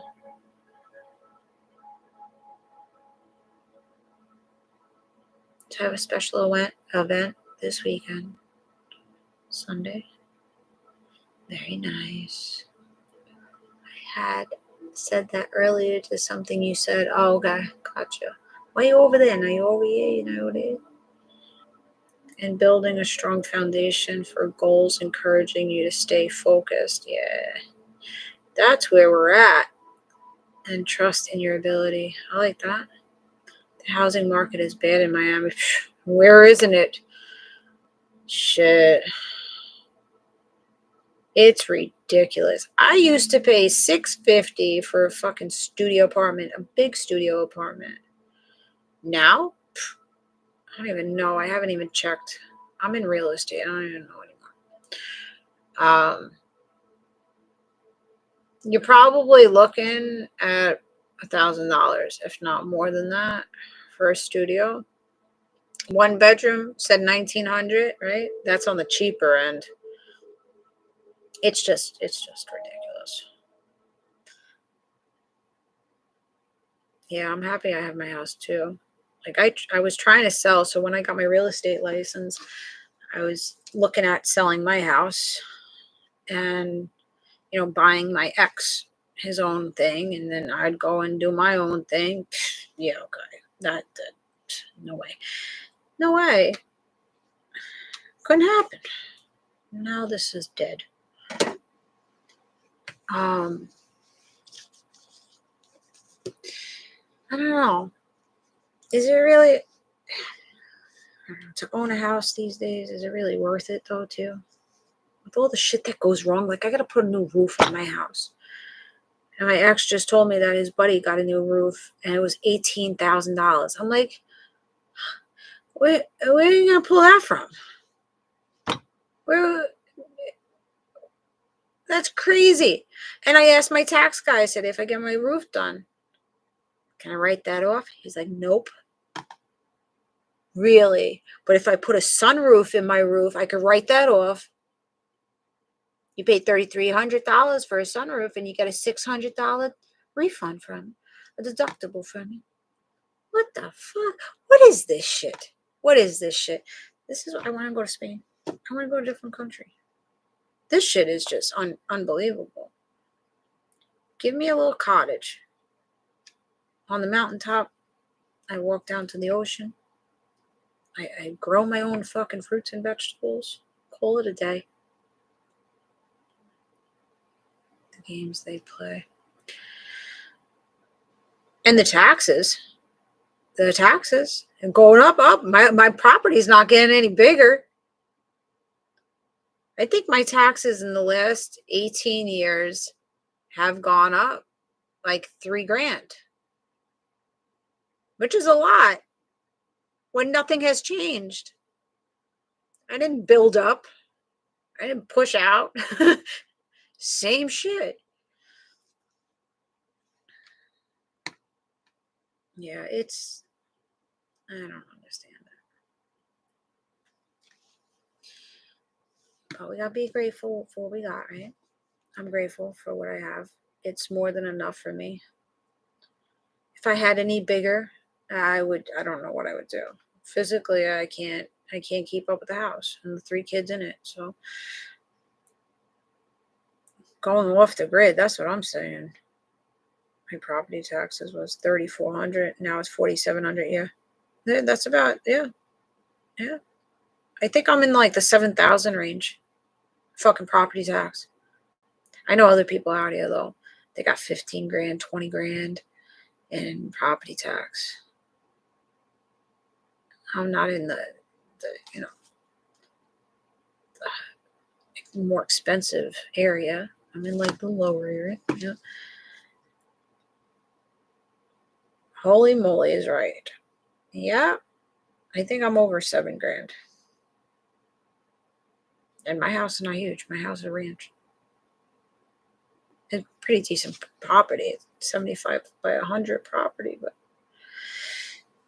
still, I don't live outside.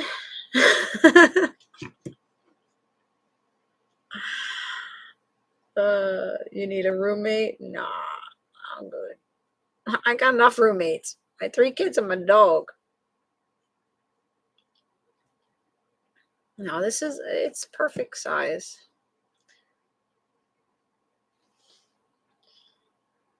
I always wanted, like, when I was younger, I always wanted this, like, big mansion. But as I get older and as I get, like, more illnesses, it's just like, I just, no. There's nothing, no. I don't need anything else. I'm going to need a maid. And right now I can't afford a maid. So that shit ain't happening. And the kids, they don't want to do shit. The kids,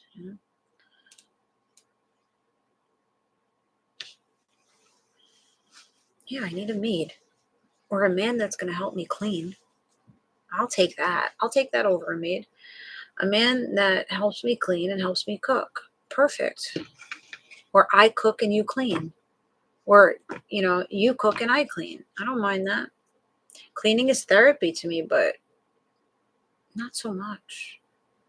I want a cozy cottage in the woods. Yeah. No, my kids, they do help. They do. Just, I like things a certain way, being done a certain way. So I've had to learn how to, like, back the fuck up. If the dishes, like, the one day he loaded the dishwasher and there was still dishes in the sink and he's like, there's no more room in there. I opened it up. Literally 5 items on the bottom of the dishwasher. I'm like, we learn following patterns in kindergarten. Learning how to put things into other things, right? Use that. Use that. All the bowls go in the same direction. All the forks, like, there's a pattern. Go with the pattern. Like when we're putting dishes away. Platters go inside the platters. The small pots go into the big pots.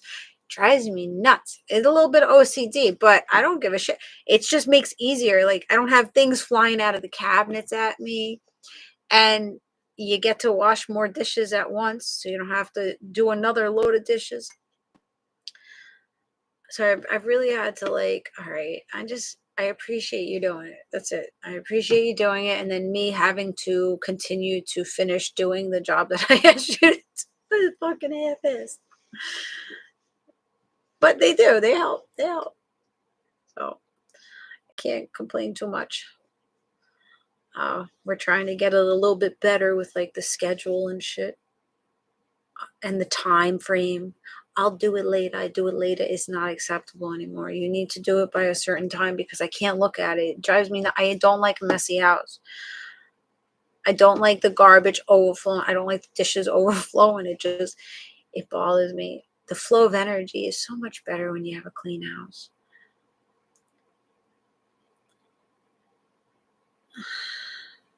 But my son does the same.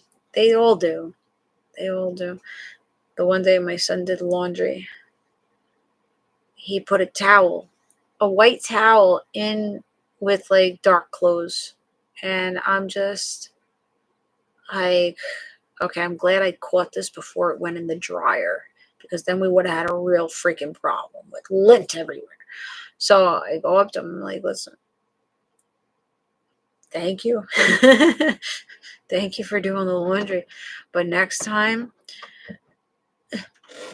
no towels in with the dark clothes, especially white towels with the dark clothes. We don't do that. Also, when you're doing light clothes, white clothes, do not put anything red in there. Do not put anything pink in there. It doesn't go with it. It'll stain it. So hopefully we know better now not to do that. Yeah. And I have told this, like when I first taught them, but they forget. They just like scoop everything up and put it in. Everything's inside out. Which doesn't, the clothes don't bother me being inside out. The socks being inside out or crinkled up, where I have to put my hand in a dirty sock to make it right side out, that pisses me off. It just, I'm like, ick. I don't want to do this. Flip your socks outright. Your socks inside out are not going to clean properly, and then they come out smelly. But they're kids. Whites with whites, colors with colors. Yeah. Towels with towels.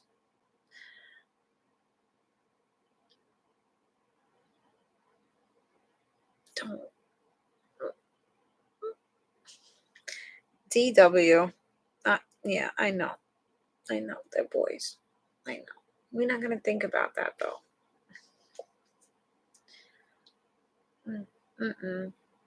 Yeah, they will learn when they're in their own apartments, which is never going to be, because they're staying with me forever.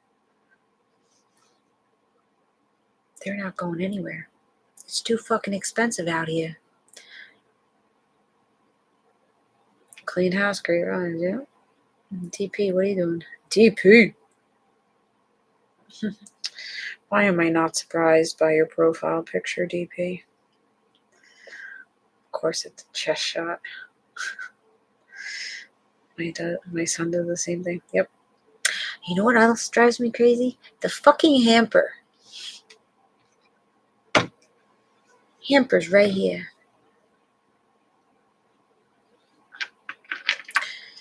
You're choosing to put your clothes right here. Empty hamper. Put it in the fucking hamper. Why is it right on the side? Everywhere. In the bathroom, when we take a shower, the clothes are right there, right next to the hamper. I go in the bedroom, I open the closet, the clothes are right outside the fucking hamper. This is a boy thing. The socks. We go in the living room, we take our socks off in the middle of the living room. I just cleaned up everything. How did these socks appear in my living room? And nobody wants to take ownership of those dirty freaking socks. It's like, it's never going to be clean. But then I think about it. I'm like, when they're all out and they're all married, my house is going to be so clean and feel so empty. and then I'm not going to have to bitch and moan to anybody, and then I'm going to be depressed because I'm alone. So I gotta think about those moments, like really appreciate those dirty socks because they're not always going to be there. The best advice that my doctor, my pediatrician gave me when they were babies is like, listen, you're going to get frustrated. They're going to do things that you're not, they're going to backtrack it. You're going to get frustrated, but just keep in mind that this is not forever. This is not like a life sentence. It gets better, it changes, you move on from these periods in time. And I've always held that, like, okay, this is not forever, so we don't have to get so crazy about it. But still drives me nuts. I like things done a certain way. Listen, I grew up with hoarders. My uncle was a hoarder, my mother was a hoarder. It just bothers me to have like mess. And it's not like my house is not super clean, like, oh my God, you don't have a freaking crumb on the table. No, not crazy. But my aunt Sadie, she was 100. She was 103, 104 when she passed, and she would hoard freaking bologna sandwiches in her drawers because she was afraid that they would stop feeding her and shit. Like, no, we're not doing that. Like when the kids want to eat their meals in their rooms, I'm just like, no, we're not doing that. Unless you have sick and you're having flu or something, then okay, then you have your little board, I'll serve you in bed. But to have dinner or lunch in your room, at your computer, or on your bed, no. We got a table for that. We got family time to do that. Yeah, enjoy the moment with them. They grow up so fast. They do. They really do. I got one man. I got another one coming out and being a man. And then the other one is right behind him. I'm like, damn. It's crazy. Your trigger is starting to trigger me. Yeah.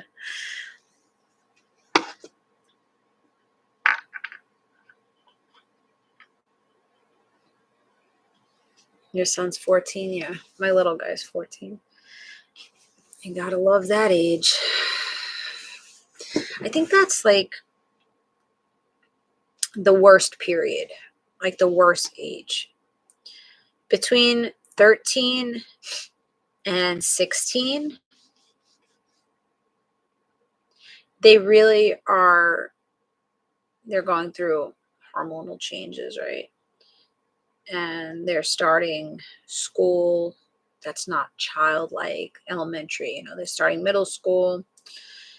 And it's just that 3-year period is like, who am I? Where do I fit in here?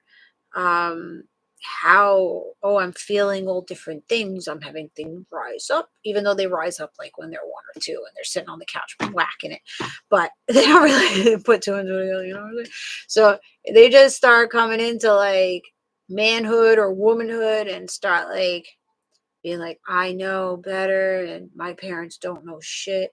So it's that 3-year period, they really kind of detach from the umbilical cord. And then they're just like, go fuck yourself. Go fuck yourself. I just want to be hermit. I just want to isolate. I don't want nothing to do with you. You don't know anything and you just bugging me. And I just want to be left alone. So they detach. But then they start coming back around like 17, understanding that you're not the enemy. They all do it. They all do it. I see it in every single one of them.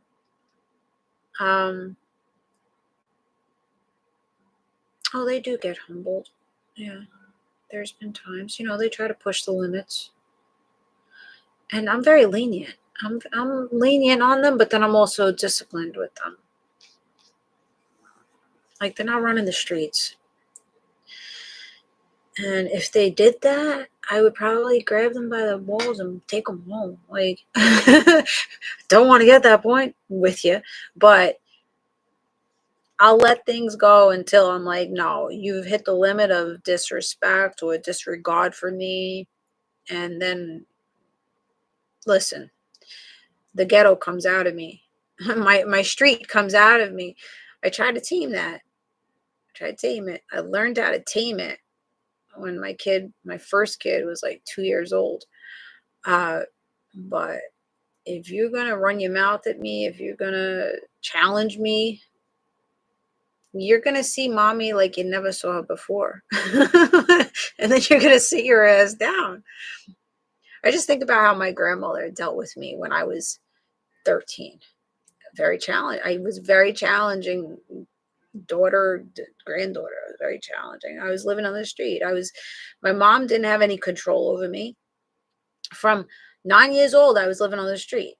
Like, not literally living on the street, but I was hanging out on the street until morning hours and then going home, hanging out with all the, the older kids, older men, and I was running the streets. So when I got sent to my grandmother and my father, I thought I knew. I'm the boss. Yeah. No. She threw away my clothes. She's like, oh, you don't want to go to school today? Oh, you're not going to get up for school today? All right. She got her slippers on. She got her robe on. She had her curlers in her hair. And she's like, let's go. I'm going to walk you right into that school. I'm going to walk you into the school looking like this. And she would have done it. But she was very serious. And I was like, oh, no, I don't want you to embarrass me like that. Because I knew she would fucking do it. She didn't give a shit. She didn't care. She didn't care what people thought of her. She's just like, God got me. Listen, God got me. She'd give me silent treatment. I'd piss her off. I would be a little disrespectful with her. She would go quiet. She would still feed me meals. I wouldn't get snacks, but I would make my own. She used to make me a bag of popcorn every day after school, sit down with me and do my homework and everything. And I'm here, the little fucking street rat, being like, you don't know nothing. I don't want your help. I'm not going to school. I don't like you. And she'd, all right, you want to disrespect me. When you're ready to not disrespect me and to apologize to me, you know where I'm at. I'm right there. Stern. So fucking stern.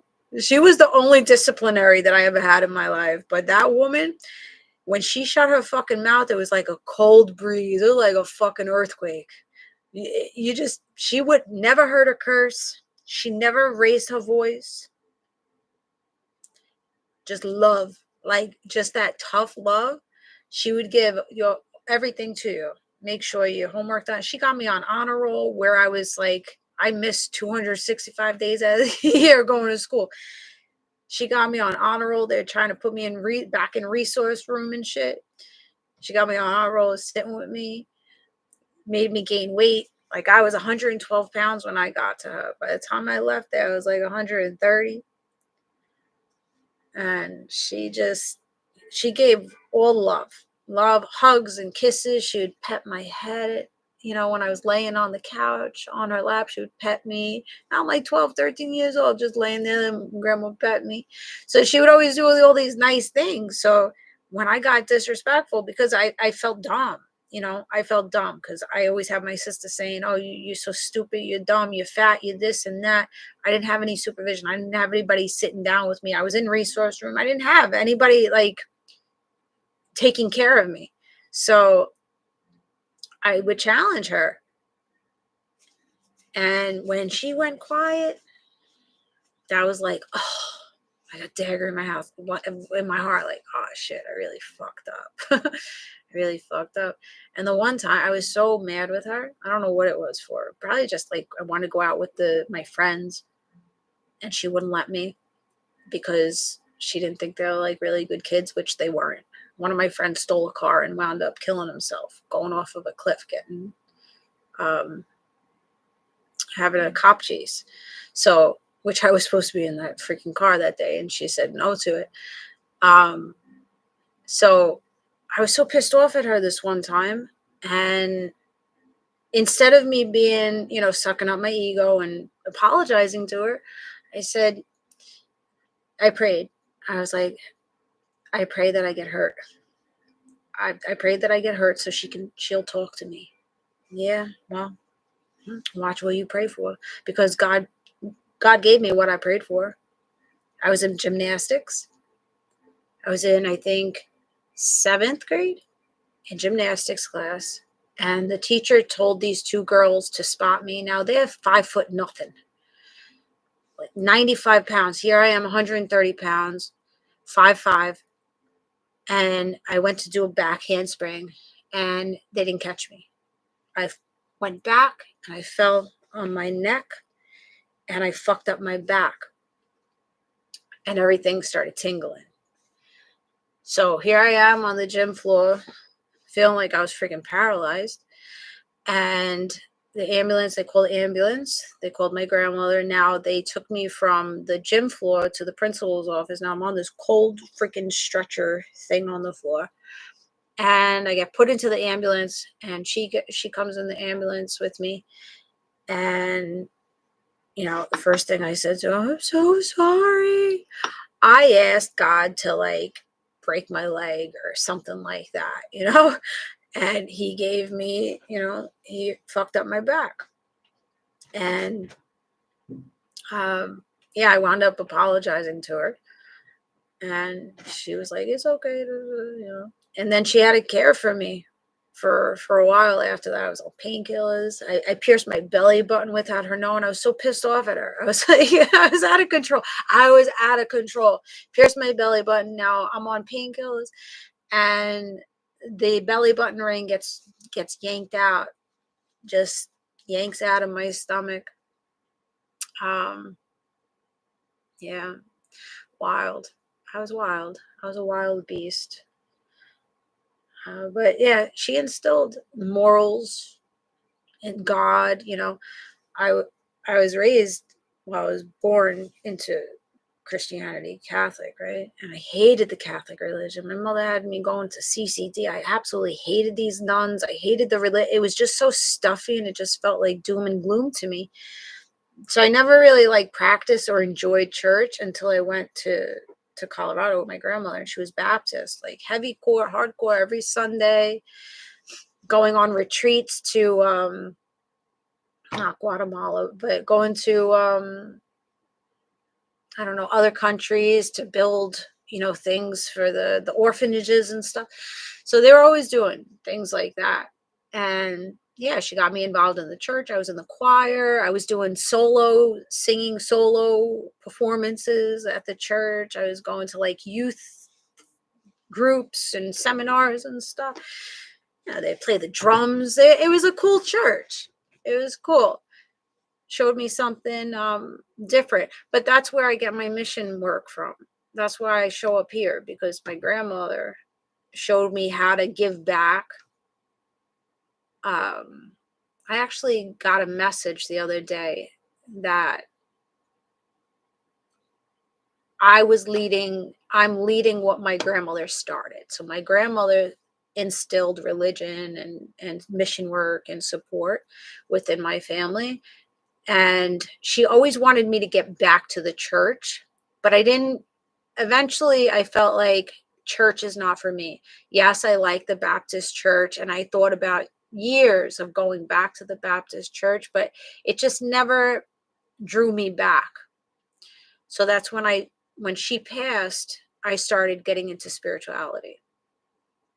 And that got me back into it. And now I'm headed, in that direction of doing that mission work like she used to do, helping people. So, yeah, it's wild. But it only takes one person to switch you. She switched me. She taught me how to set a table. She taught me how to cook, how to serve people when they come to the house. How to have a nice clean out. My grandmother was clean, real nice. We don't take shoes in the house. In my house, you're not going to wear your shoes in my fucking house. No. There's no shoes in my fucking house. No shoes in the house. The dog wouldn't even be allowed in like the living room or the family room. The dog would stay on the tile in between the dining room and the family room. It was allowed to go in the kitchen, the sunroom, no in the bedrooms, no on the beds, no, none of that. And that's good. It's, dogs carry a lot of shit. My dogs don't go in my bed. No, none of the beds. Well, my son down here, but I don't allow it. Yeah, no dogs in the bed. No shoes in the house. That's that.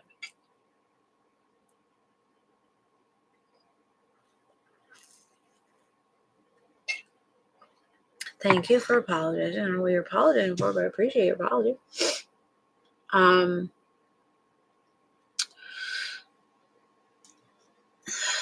Yeah, there's nothing wrong with that. I don't think so. Some people prefer it, whatever. I don't know. For me, but yeah, I was a wild child. So I refuse for my kids to be that way. So going back to them, they may not like me. I don't give a shit if you like me. You're not going to disrespect yourself, and you're not going to disrespect me or disrespect the family. And what the fuck you're doing?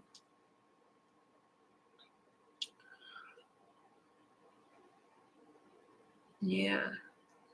There was times, I think less, maybe 3 times, that the kids like overstepped what they should. Not even 3 times, maybe 2 times. One for each kid, say. Well, the big one, the first one is always like the goody goody. But I had one time this girl's father show up at my door, and he was pissed. And I see him on the camera, and he's yapping his mouth. And I'm like, can I help you? Like, who are you? He's yelling into my camera, tell your son, da, da, da, da. I'm like, I had my knife in my hand. Like, you come into my door like a whack job. You think I'm going to open the door for you? I'm like, what is going on? I'm putting it in the mailbox. I have a letter for you, what your son did. And I'm like, holy shit. Now, I'm like, what happened? Nothing. I'm like, well, something happened. So I go in the mailbox, and he has this letter. Your son on the bus was bullying my daughter, kicking her seat or something. And she said for him to stop, and he didn't stop. And da, da, da. I'm like, oh, hell no. Hell no. Oh, we are not doing that. So I got his side of the story. It was the other kid that was bullying this kid, not my kid. But he was instigating it and laughing at it and saying some words. So I said, okay, well, get in the car. Do I have? Yes, you have to get in the fucking car. I'm like, where? And he gave his address. We get in the car. And I'm pissed. I'm like, I never want no parent coming to my door and get a phone call from nobody telling me my kid's fucking acting up. Like, so I go, I knock on the door. And I go, are you so-and-so? I said, yeah, I'm not going to give the kid's name, but I'm his mom. And now he's behind me. And I said, he brought his daughter out. I was like, can you tell your side of the story? And she told her side of the story. And then I said, well, you tell your side of the story. And we came to the conclusion that my son wasn't the one that was instigating it, but he did add to it. And he apologized. He's like, no, I'm sorry. I didn't mean it. I didn't know that it bothered you that much, whatever. They were going back and forth. She's like, no, I understand. And they made up. And now the father, I was like, listen, you coming to my door like that, you almost got yourself stabbed. And he's like, no, I really apologize. I was just I was fuming, I shouldn't have came over like that. And I'm like, all right, that's fine. I was like, no, I would have done the same thing, but just to let you know, it wouldn't have been good for you. It wouldn't have been good for you. Because you had me fucking scared. I'm like, who the fuck are you? A man coming to my door. So we handled it. Did my son want to do that? No, he didn't want to do it. He was very embarrassed and he got punished. And I said, you better never bring some shit home like that. I'm like, a girl?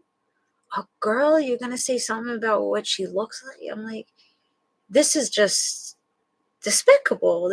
I'm so disappointed. I'm so disappointed in you. I'm like, because you wouldn't want somebody to say something like that to you, right? You're like, no, you felt very bad. You felt very bad. I said, maybe you don't need to hang out with that other kid. Maybe the other kid's bad news. You're guilty by association. Look, you know? So, yeah, that was one time. The other time, what was the other one? One took a picture of this girl and said that he was going to post it on social media. And I get a phone call from the principal. I was like, fuck.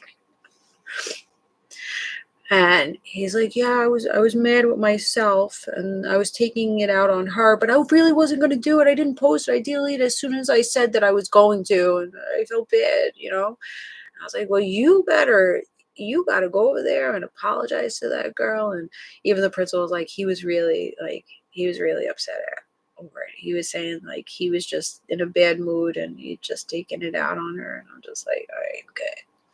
It's this shit. Not good.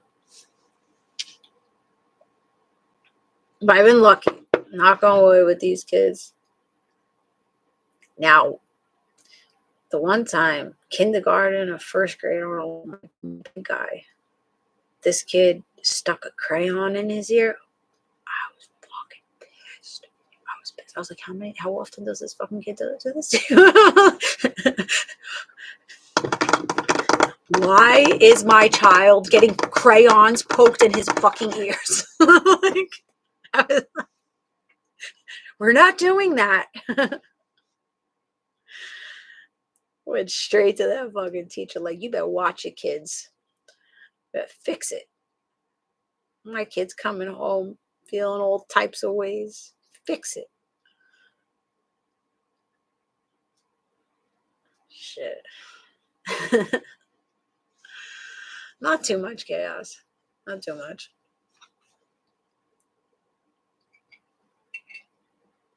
They know they'll hear my wrath.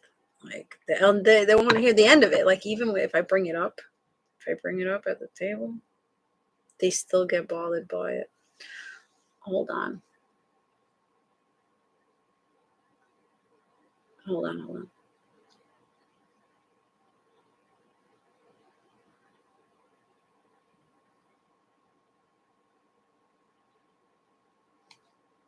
1 second, guys. Oh, my baby's home. The camera's going.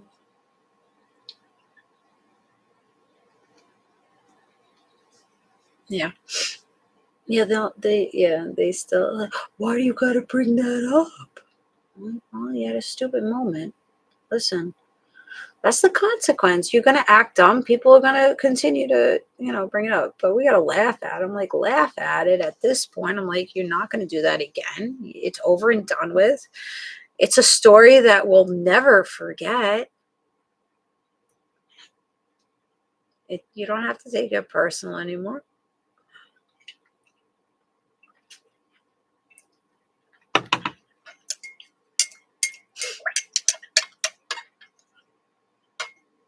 Don't do shit that you don't want repeated. That's it. You gotta learn the hard way, right?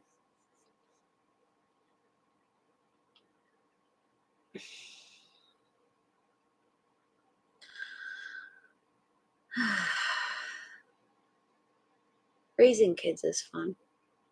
I had a really good time raising them, being home with them, all the things that we did.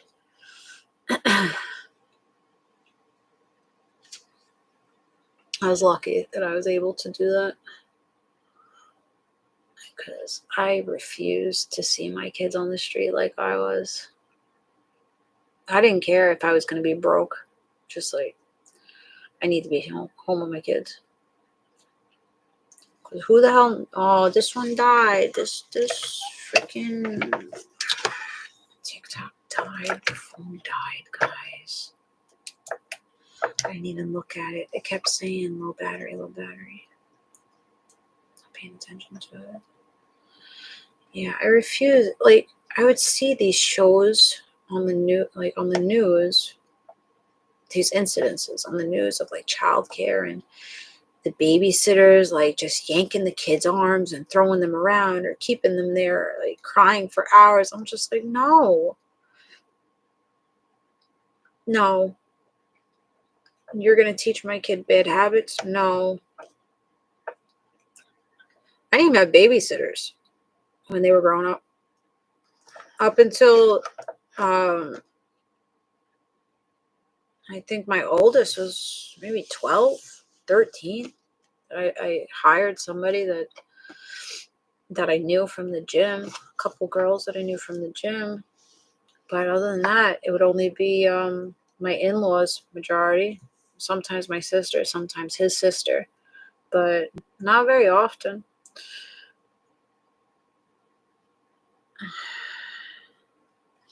I just got the charger, but it's completely dead. I stay at home until kindergarten because daycare is so expensive. Yeah. I was home up until last year. Last year I started working outside the house. Yeah, it was a big I don't think they like it. I don't think they like me not being home because now they have more responsibilities.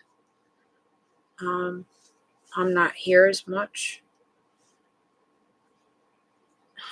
My middle guy actually was like, why don't you just stay home? Like, you can't just stay home anymore. When you stayed home, you guys you could watch yourselves now a little bit.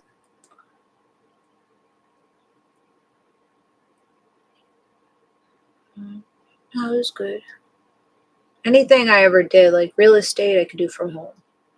Roots and rewards, I could do it from home. Photography, do from home. Like I would set up my kitchen for like newborn shoots or regular family shoots. Sometimes I would go out.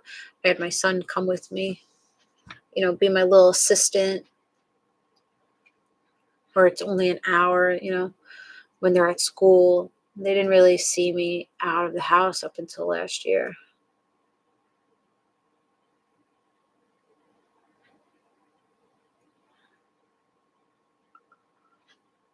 Yeah. But they like to be served and cleaned up after, and got home from school, locked the door, and didn't open it until mom and dad came home. Mom staying home, or any parent for that matter, is luxury these days. Absolutely. Yeah. No. I'm very blessed that I was able to do that.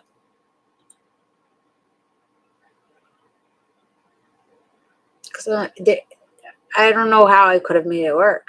Like, they have to be driven to school. They have to be picked up from school because we live close to the school. They don't get bus. I had to bring them if they have half days. Kindergarten here was only half a day back then. So kindergarten was only, 9 o'clock to 12:30.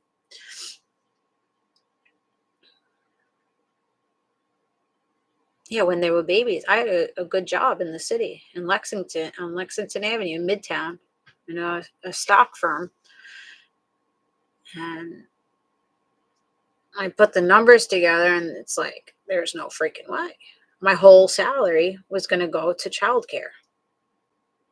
For what? And then 2 hours to get to work, 2 hours to get home.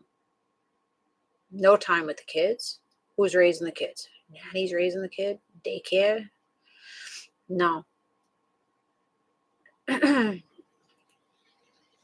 didn't have to do it, but I didn't care if I was going to be broke doing it either. Like, we were struggling for a while at the beginning, but I don't live extravagant. I don't buy Prada bags. I don't need, luxury things.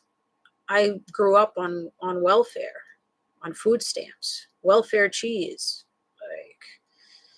like shopping at Salvation Army. Most of the time, not even shopping at a Salvation Army or Kmart. Dumpster diving for my clothes. People would put the clothes out for like Lupus Foundation or, for the church. And my mom would just come by and, grab it up and put it in her trunk. Or the friends would, give us clothes and shit. That's how I was raised. So I knew how to stretch a dollar.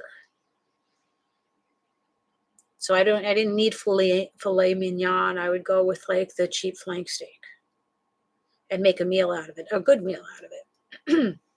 Or buy off-brand products. I didn't need Pantene. I would buy like horse shampoo instead. So all these little things, he was out making the money, and then I was here trying to like budget it and navigate with it. Where can we cut corners? How can we save? Medical bills. So many fights on the phone for medical bills, where they try to charge me double, like the doctor would charge me, and then the like, say I went into the emergency room and the emergency room doctor isn't in network, that doctor would try to send me a bill and I would get double billed. So I would have to be on the phone being like, listen, it was an emergency room visit. I had no choice but to get an out-of-network doctor. So you have your out-of-network expenses that the insurance has to pay. So I was constantly on the phone, these with medical is a big thing that I had to push through. Like when I got sick, I had medical bills. I was seeing rheumatologists and guest doctor, gastro doctors. I was seeing every single doctor, infectious disease. I was just blown, like thousands and thousands of dollars, co-payments, $3,000, $4,000 in co-payments per year for medical, trying to figure out what the fuck was wrong with me and shit. So I was on top of this shit. I saved us a lot of money that these insurance companies try to like scam us for, and these doctors trying to double up. And I would go to doctors and they'd be like, "Oh, we told you we were out of network." No, you didn't. I would never came to, because who wants to pay that extra $50 or $150 to come to? I'm not going to go to an out of network doctor if I have a say so in it. We wouldn't go out for dinner. I would make breakfast, lunch, and dinner. Like, the kids need clothes. His parents were very good with that. They would help us out a lot. Most of the clothes came from his parents. And then if I had any friends, they would donate the clothes to me, and that's what we do. I recycle every 2 months. I go through my closets and I recycle my shit. I'll bring clothes to the gym for the girls at the gym. I'll bring it to the Lupus Foundation. I'll bring it to the church. My friends will just, that's what we do. You figure it out. Figure out how to budget yourself and how to not, live nice, but not overindulge in things that you can't afford. I don't want to live beyond my means. I was a latchkey kid. Yeah, me too. Yeah, I was a latchkey kid. Yeah. Got home from school. Yeah. Nothing like some good government cheese. Today's kids love shopping at Goodwill and Salvation Army. It's the I'm thing in thing these days. It is. It is. My kids, my oldest and his girlfriend, they go. I love thrift shop. I still go to thrift shops. I love it. I love getting a deal. I've gotten some freaking really expensive items from there that I would never go into the store and buy, because I just don't see spending so much money on something that is going to rip or stain or just going to disappear. But if I see a really good item, like this fur coat thing I got, it showed up to be like $170. Shit was brand new. I got it for $20, $25. I was like, yeah, nice. You know, it's very different. Like back then, kids would make fun of us if we were, you know, shopping at Goodwill or Kmart even. Like you would get bullied if you shopped at Kmart, but we did.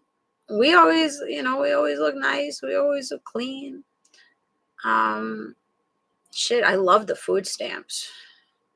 My mother let us have free range of the food stamps because I would be the one that fucking cook it. I was cooking for the family.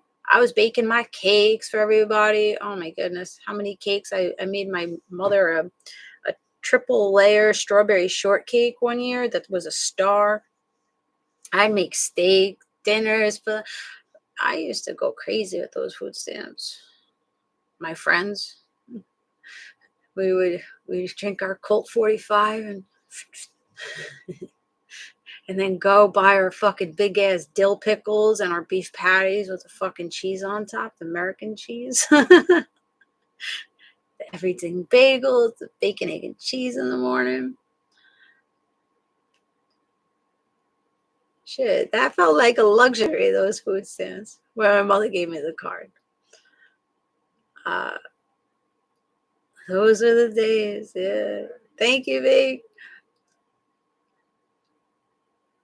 I didn't really understand it then. I didn't get it.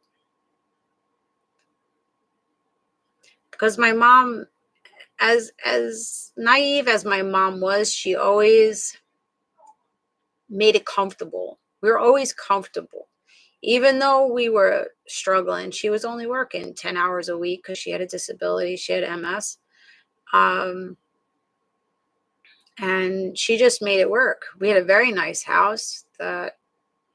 Good thing they paid it off. My poppy and my dad paid the house off before they separated. So we had this really nice house. We had a 2-floor house, 3 bedrooms, big bedrooms, big house. It was a really big house. It was nice. I don't know how she maintained it. I think my poppy did help with it, possibly, but I think most of her boyfriend helped a lot. But she never made it seem like we were struggling, but looking back at it, it's like, damn, we didn't have it like that, but she made it seem like we had it like that. Like, yeah, we were garbage picking. Yeah, we were going to Kmart. We had our government cheese. We had our food stamps. But everything ran smoothly. Yeah.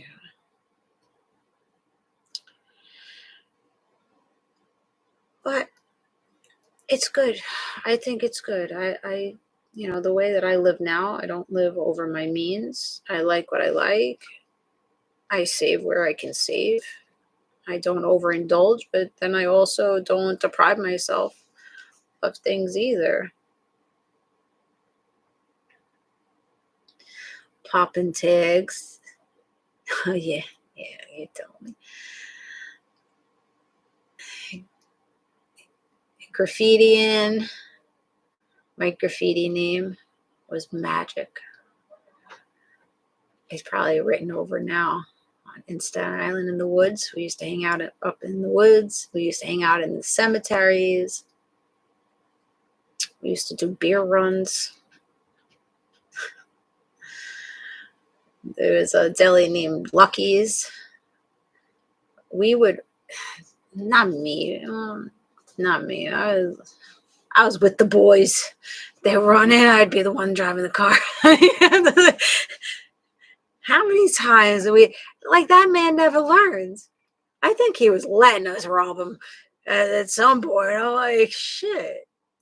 How many times we gonna come in this place with our starter jackets and like just shove shit in there and fucking bolt out cigarettes? The other deli was Prizes, 2 blocks away from me. Now they knew my mom. They knew me, but I was in there more. I always went in there for my mom. Went in there for my mom. So I wrote a letter out. And I got my mother to sign it, or I signed. I don't know. I probably got my mother to sign. I wrote it out and she didn't read it and she signed off on it. I brought it to prizes and I'm like, can I get Newport 100s? A pack of Newport 100s. And he's like, I can't sell this to you. I'm like, here. Give him the letter. Here, my mom gave me permission. That's my mom. She needs Newport 100s. All right. Never needed that letter again. One letter. I was buying cigarettes for the whole neighborhood. Selling Lucy's for $1 a pop. I used to sell bazooka gum, the 5-cent gum. I used to sell Jolly. I was a businesswoman fucking in elementary school. I had to sell shit in school. 5 cents, 25-cent blow pops. You figure it out. Making bets at the handball courts and shit. I was good at handball. Some of those guys are like, oh shit, she got a roller. Ow, my belly hurts. That's some early 90s, same neighborhood life shit. Yeah. Ain't no way anyone's getting away with that today. Yeah, no way. No way. And we would just, you know what else? With the delis, the corner deli. I love my corner delis. My Habibs, my Habibi. They're always calling me Habibis. I call them Habibi. We were like this at Shop Smart. It was called Shop Smart. The further deli. There was a deli on every fucking corner in New York. Gotta love it. Here in Jersey, it's not like that. The deli on every corner. Bodega. All over the place. So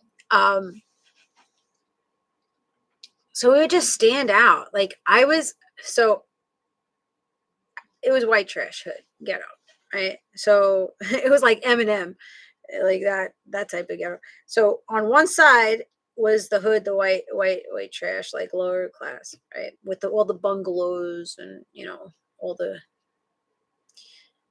crazies, right? There was a go-go bar on the corner of my block, but up the block.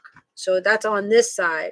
So once you get to the go-go bar, the strip club, you go on that side and it's like dungeon. It was like dark. You just felt the density of the fucking energy. But then if you go onto the right,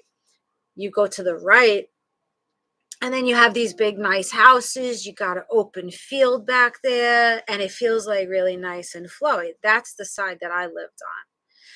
But did I want to stay on that side of the tracks? No.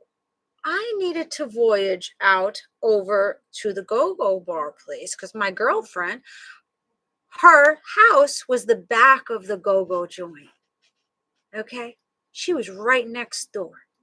Meanwhile, the church is the next block over, and our school was like a mile down the road. But that deli, so I had a deli by the church, prizes, which was still in kind of the good area, right? I had that deli, and then I had Shop Smart, which you go further down into the white trash area. So in that area, you got everybody hanging out on the corners. So what we would do, we would just grab a hold of one of the drunks in the neighborhood and be like, listen, here's $5. Can you get us 2 Colt 45s? Like 2 40s? And they would do it. Can I get a cigarette out of it? Yeah, sure. I give you a cigarette. I give you 50 cents, whatever it was. They don't give a shit. They didn't care. And they would go in and buy it for us and come back out. Or we would have older friends. Like I was 16, and I was friends with this, I think it was late 20s, 30s, more towards 30s. He was a cab driver. And he would just hang out with us and provide all the bad things for us and go into the stores for us. And we would just chill. my house was the go-to house. My house was the party house. So he would get the goods and come to my house, and we would party at my house until 5 o'clock in the morning. Then he would leave. He would go on his runs when he got cab calls. Sometimes we would go with him, pick up people. Yeah, eventually he OD'd. Yeah, he fucked up. But that's how he got shit done. It's wild. It's just wild how different life is now compared to what it was then. The shit we got away with, I'm telling you. No cameras, no evidence. Thank God. If there was cameras back then, oh boy. Oh boy, oh boy. I never got caught though. I always knew when to get the fuck out. Like when the parks police would chase us, when the cemetery police would chase us, when the regular fucking police would chase us. I would see it coming. That's where my psychic abilities came in. I'm like, guys, we gotta get the fuck out. We gotta go, bolt, run. We got really used to running and jumping fences and shit. Good old times. This is why my daughter is not allowed out into the world. I keep trackers on her and she goes nowhere alone. Yep. No, keep it that way. Keep it that way. Keep it that way. Because it's scary out here. I do the same thing. I always wanted a daughter, but I'm like, I am so grateful that I don't have a daughter because I am overprotective of my boys. I could only imagine how I would be to have a daughter. I would, and how these girls dress these days. Like you go in the store, you can't even find a pair of shorts like at the knee level. The whole cooch is hanging out. I'm just like, there's no way you're walking out of my house like that. No way. We have those Catholic school rules. It must be like laying right on the knee. And the belly, we used to get in trouble. See, this is the thing, though. It's so weird. In school, they wouldn't let us, our belly be out or shorts, like too short. Like it had to be right above the knee. And your shirt has to cover. There is no belly. There is no midsection looking in the chest. None in the chest. The chest can't be out. They did not allow that in school. They would take clothes, like if I went in like with a pair of pants hanging off my ass because I was ghetto like that. My panties were showing. I was wearing men's pants, 36 waist pants or 34 waist pants on a fucking 112 girl. We liked it baggy then. They would make me go into like the lost and found clothes. If my mother didn't pick up and bring me new clothes, they would make me go into the lost and found and put on whatever was in there. These days, I see these girls like the whole tits are hanging out, the midsection's hanging, and the ass is hanging out. This is not appropriate for school. Like, why? What are we doing? Why are we allowing this? A tomboy and a nerd. She wears nothing but sweaters and long pants. Yeah, that's how I was at 12. Like, I wasn't tramping around. I was very modest when I was young. Good thing. Because even though I was like a little hood, I was baggy, the boys still liked me. But man, if I wore some of this stuff that the other girls wore, like I was tomboy. And the boys try to push up against me, but I can only imagine if I was like this back then. No good. I didn't start like really putting makeup on or doing my hair until 17, 18, and by then I got myself off the streets. So, and my girlfriend pulled me over and was like, why don't you ever wear makeup? Why don't you do your hair? Why don't you do this? And she was all like, prissy. she was like a bad girl. She always had her titties out. She always needed the attention of the boys.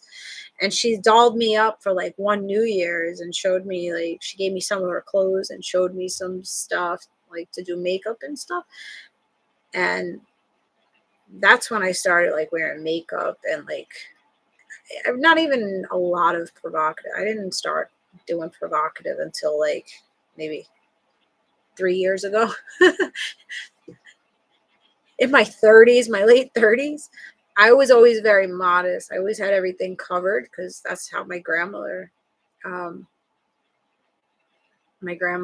liked it to be. And then my husband's mother, you know, their side was Muslim, so I had to always like kind of like hide. But then when my grandmother passed, my mom passed, we, you know, started separating. I was like, all right, I could be myself now. Yeah. I'm still a tomboy though. I go to rags to riches. Depending on my mood. I don't have any one particular look. Like, who said it? Who was on here the other day? I was making dinner and they're like, I've seen 7 different personalities in the last hour. I'm like, hey, I'm multifaceted. I'm like, don't try to box me in.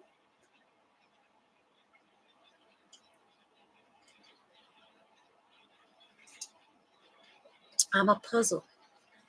Here, piece it together. Ow, I think I have gastritis and something's bothering me. I don't know if it was the salami or the drink or that salmon I ate earlier. I don't fucking know, but it's irritating me. I have to take a gas X because it's just like caught up in my rib cage.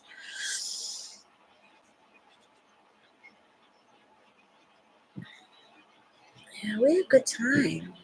We did have a good time.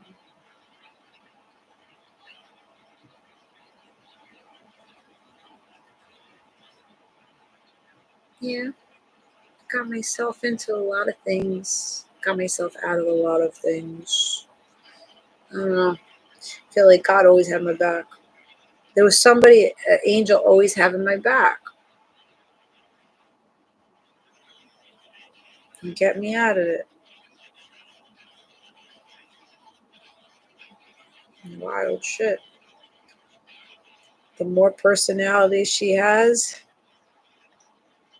then never will get bored. Yep, exactly. Yeah.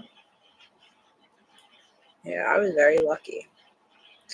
But it wasn't just luck. It wasn't just luck. I had smarts about me, but I was very quiet. I was very introverted. Like, I would hang out with very extroverted people and I would be in the background just observing. I'm the same way now. Like, you think I'm an extrovert, but if you see me in person, I'm really not. I'm like a little lamb. Unless I know you. Unless I'm comfortable with you, then you're gonna see. But if I'm not comfortable, I stay very quiet. But that's what I did when I was younger. Everybody else would like party and get obliviated. I never did that. I would go to the point of me feeling real nice, but still comprehending what the hell was going on. And I would still observe and pay attention to the energy in the room. I didn't know back then the energy or anything like that, but that's what I would do. I would just sit back and watch and investigate. And then I would catch the vibe. If the vibe went shifting, like the one time me and my girlfriend were in these older boys' house, and there was 3 of the boys there, and they started getting like touchy, feely. And I'm just like, no. And then she wasn't doing anything about it. And I was just so uncomfortable about it and trying to push up on us. And I'm like, no, let's go. We gotta go. And ran the fuck out of that house. Now, I feel if I didn't run out of that house, I probably would have been raped. Absolutely. One of those kids went to prison in that house. Bad boy, bad kid. But I paid attention to how I was feeling, and I always got us out. Like when they were doing dumb shit, I'm just like, guys, come on, let's go. I'd look around, I see flashlights coming. I'm like, we gotta go. We gotta go.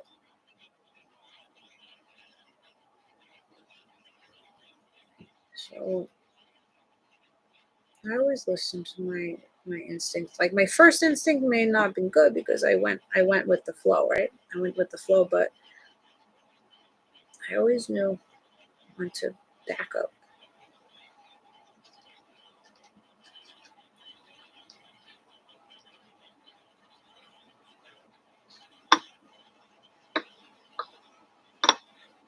You'll never be bored with me, that's for sure. I like all different things. I take on all different moods. That's why I'm like I'm all the zodiacs. I could be anything. If you want to sit down and have an intellectual conversation with me, I could pull out air sign energy. If you want to become rooted and have consistency, I could pull out earth sign energy. If you want to get frisky, I could pull fire sign energy. If you want to be lovey-dovey, I could pull a fucking water sign energy.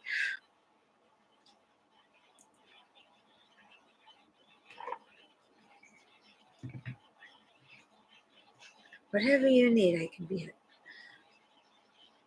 I had a guy say that to me once from a second date. He's looking at me and he has me read his cards and shit. And he's like, how do you know me so well? He's like, I can be whatever you want me. Whatever you need me to be, I can be. And I'm just looking at him like, are you serious right now? I don't fucking know you. I don't want you to be whatever I want you to be. Like, I want you to be you. Like, I'll be whatever you need me to be or what you want me to be. Red flag, red flag. Get me out of here. That's exactly what I said.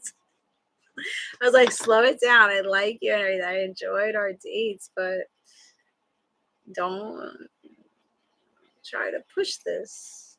So, yeah, but I know that I like you. I'm like, and that's good. And I like you too, but let's get to know each other. And then he goes to tell me that he took himself off a Bumble. And I'm like, and then he proceeds to ask me, what are you going to do with your Bumble? And I'm like, nothing. I'm open market. And then we had a date like 2 days after that. And he wrote to me. I was like, I hope something happens here that I don't go out. I'm not going to go out with this man again. And he writes to me. He's like an hour or two before the date. He's like, oh, I have to bail because, the work stuff came up. And I'm like, that's okay. He's like, talk to you soon. And I'm like, I'm never going to hear from you again. Chrissy's like, you're never going to hear from him again. I'm like, that's fine with me.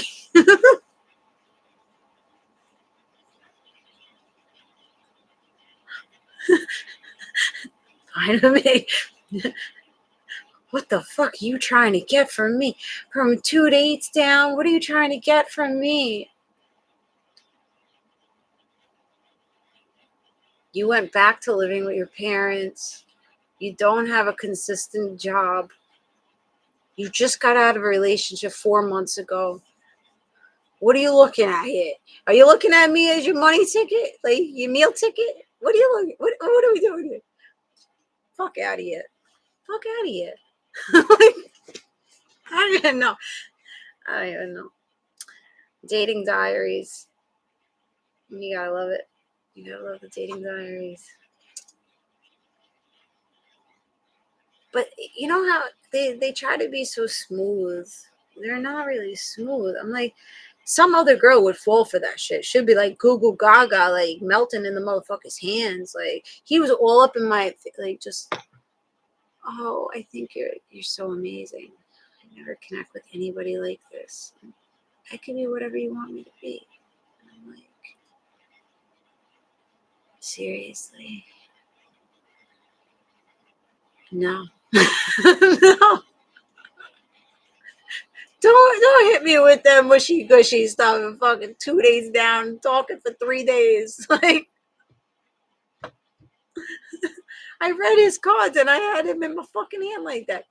But no, I didn't have him in my hand. He was just trying to fucking gaslight me and love bomb me into some bullshit. The man loved to love. Like, the man wanted to be loved, right? Like, which is cool. Okay, we all want to be loved, right?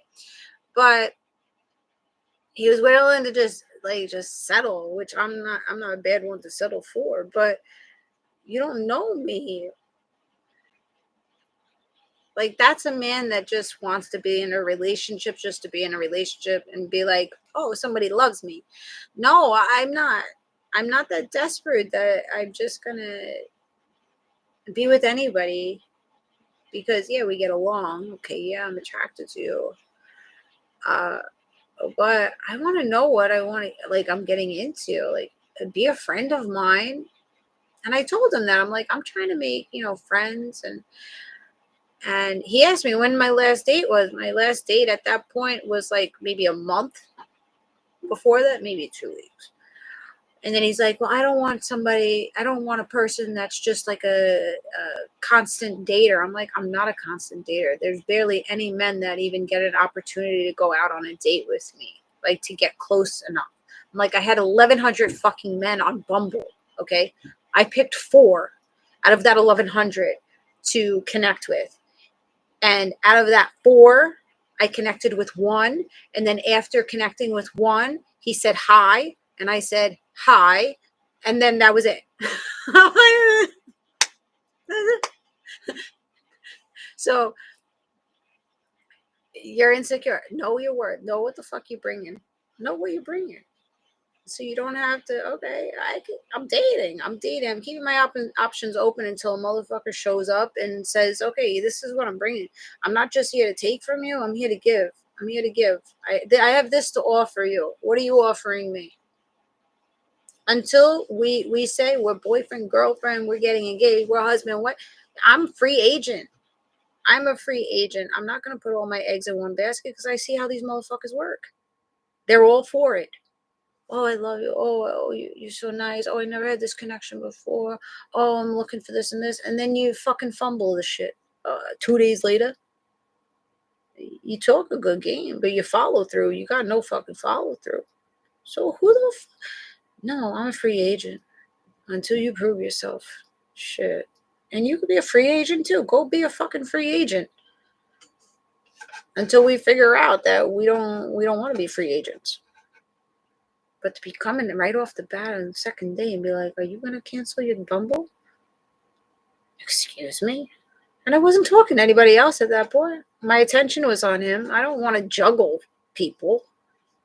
Not for that, but like if another one slips in my DMs and makes me laugh and shit, okay. I'm going to give you a try.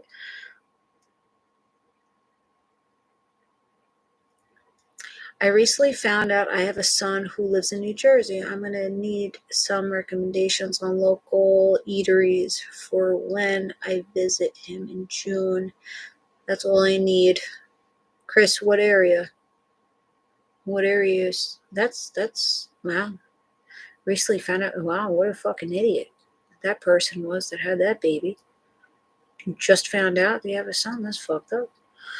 I don't understand people. That's nice. Congratulations. He was feeling your vibes, and that's what it is. I wasn't rejecting him, but I was being honest with him. Like, I like you, but for 2 dates, I can't tell if you're hubby material. Like, it takes me a while to warm up to people. That's just how I am. I have people show me what you're bringing, and then I either take it or I don't take it. I'm not just all ushy gushy for people right away. I don't care how good looking you are, how delicious your body is. I don't warm up right away. It takes me a little while. And there's nothing wrong with that either.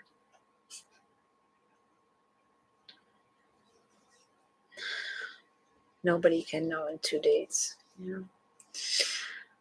I think guys know off of the first couple of dates, excuse me, by the third, I think. Well, either both. But I think guys know whether or not they can settle for this woman. I think they see that right off the bat, kind of, more than women. Because guys don't go so much in depth like women do. I don't think they do. I don't know. You guys you might hide it. But I think it's more of like surface level. Is she attracted? Is she kind-hearted? Is she stroking my ego? 3 things. And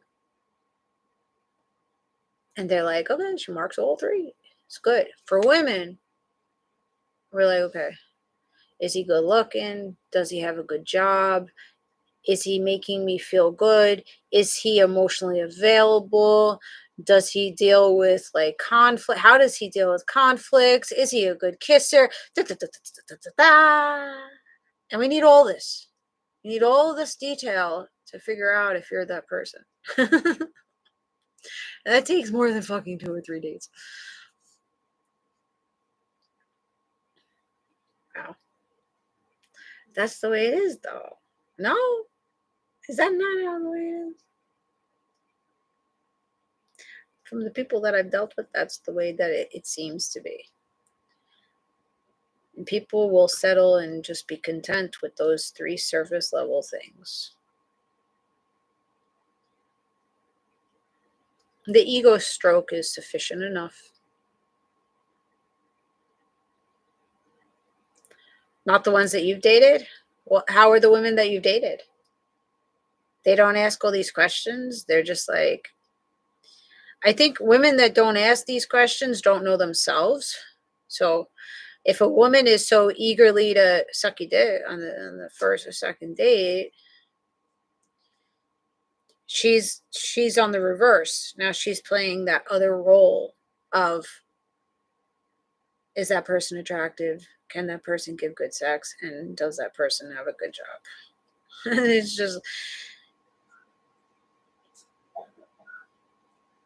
It's just validation. Oh, this person likes me. Oh, yeah. That's good enough for me.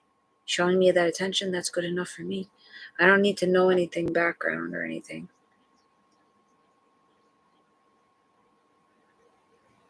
I don't know. The dating, I don't know. The dating scene is really something else.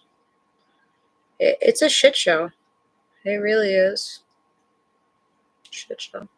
But it's okay. We're learning here. We're learning. I'm learning a lot from the dating scene. And I'm trying to enjoy it more. Just I have such a low tolerance for fuck shit and communication. Communication is so important to me. So important. And just like the basic communication or like just respect for a person and their time is just that people don't have it. So recently, I tell you a story. This last one that I was dating.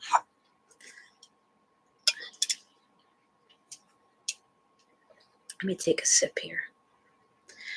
Oh my God, it's like trying for a CEO job and how I would take care of their lifestyle.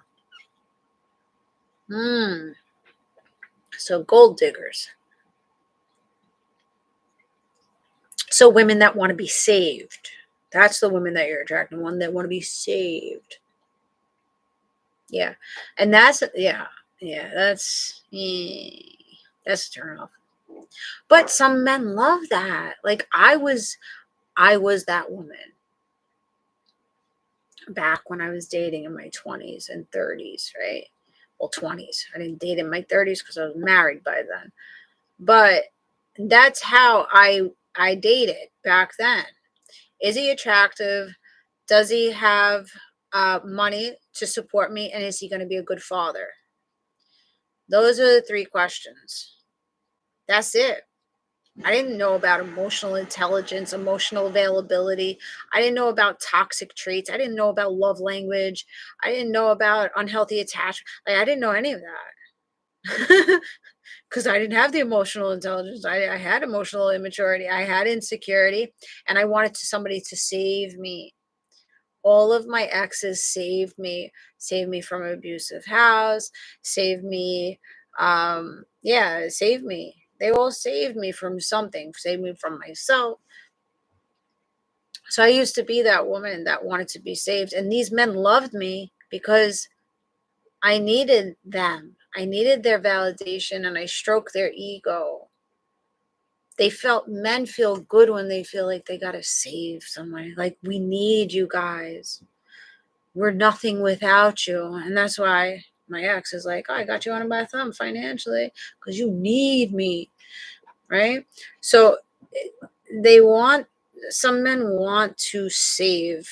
Men do want to provide, right? Provide for their women. They want to give good things, and they feel good, So a lot of these women out here, they don't know anything. They don't know that emotional intelligence, the maturity or anything. All they know is, I want a man to protect me, to save me, to provide for me, and treat me well. But they don't really understand what's behind all of that. It's different now. So back then in my 20s, all I wanted to do was be loved and be the perfect woman for my men, right? To coddle my men and for them to provide for me. That was then. Now, the mindset has been totally different. I'm not going to go after just a rich man, right? A rich man that can provide for me. Yes, we want you to be financially secure. Yes, absolutely. Because right now, I'm there, right? We could be better, but we're there. So you have to match me on that level. But I'm not going to go into a relationship and say, well, I need you to provide for me financially. That's not the importance. The importance is, okay, how are you going to provide for me emotionally and be a support to me? How are you going to navigate problems with me? How are we going to grow and establish things together? Where is your head at emotionally? Or, do you deal with insecurities? What are your insecurities? That's all plays a bigger part than your finances. Big fucking part. Very different dating now, because I would already been coupled up if I still had the same mentality of when I was in my 20s. YouTube, I'm gonna let you go because everybody left over there, and it's going on 3 hours and 2 seconds. Bye. If I had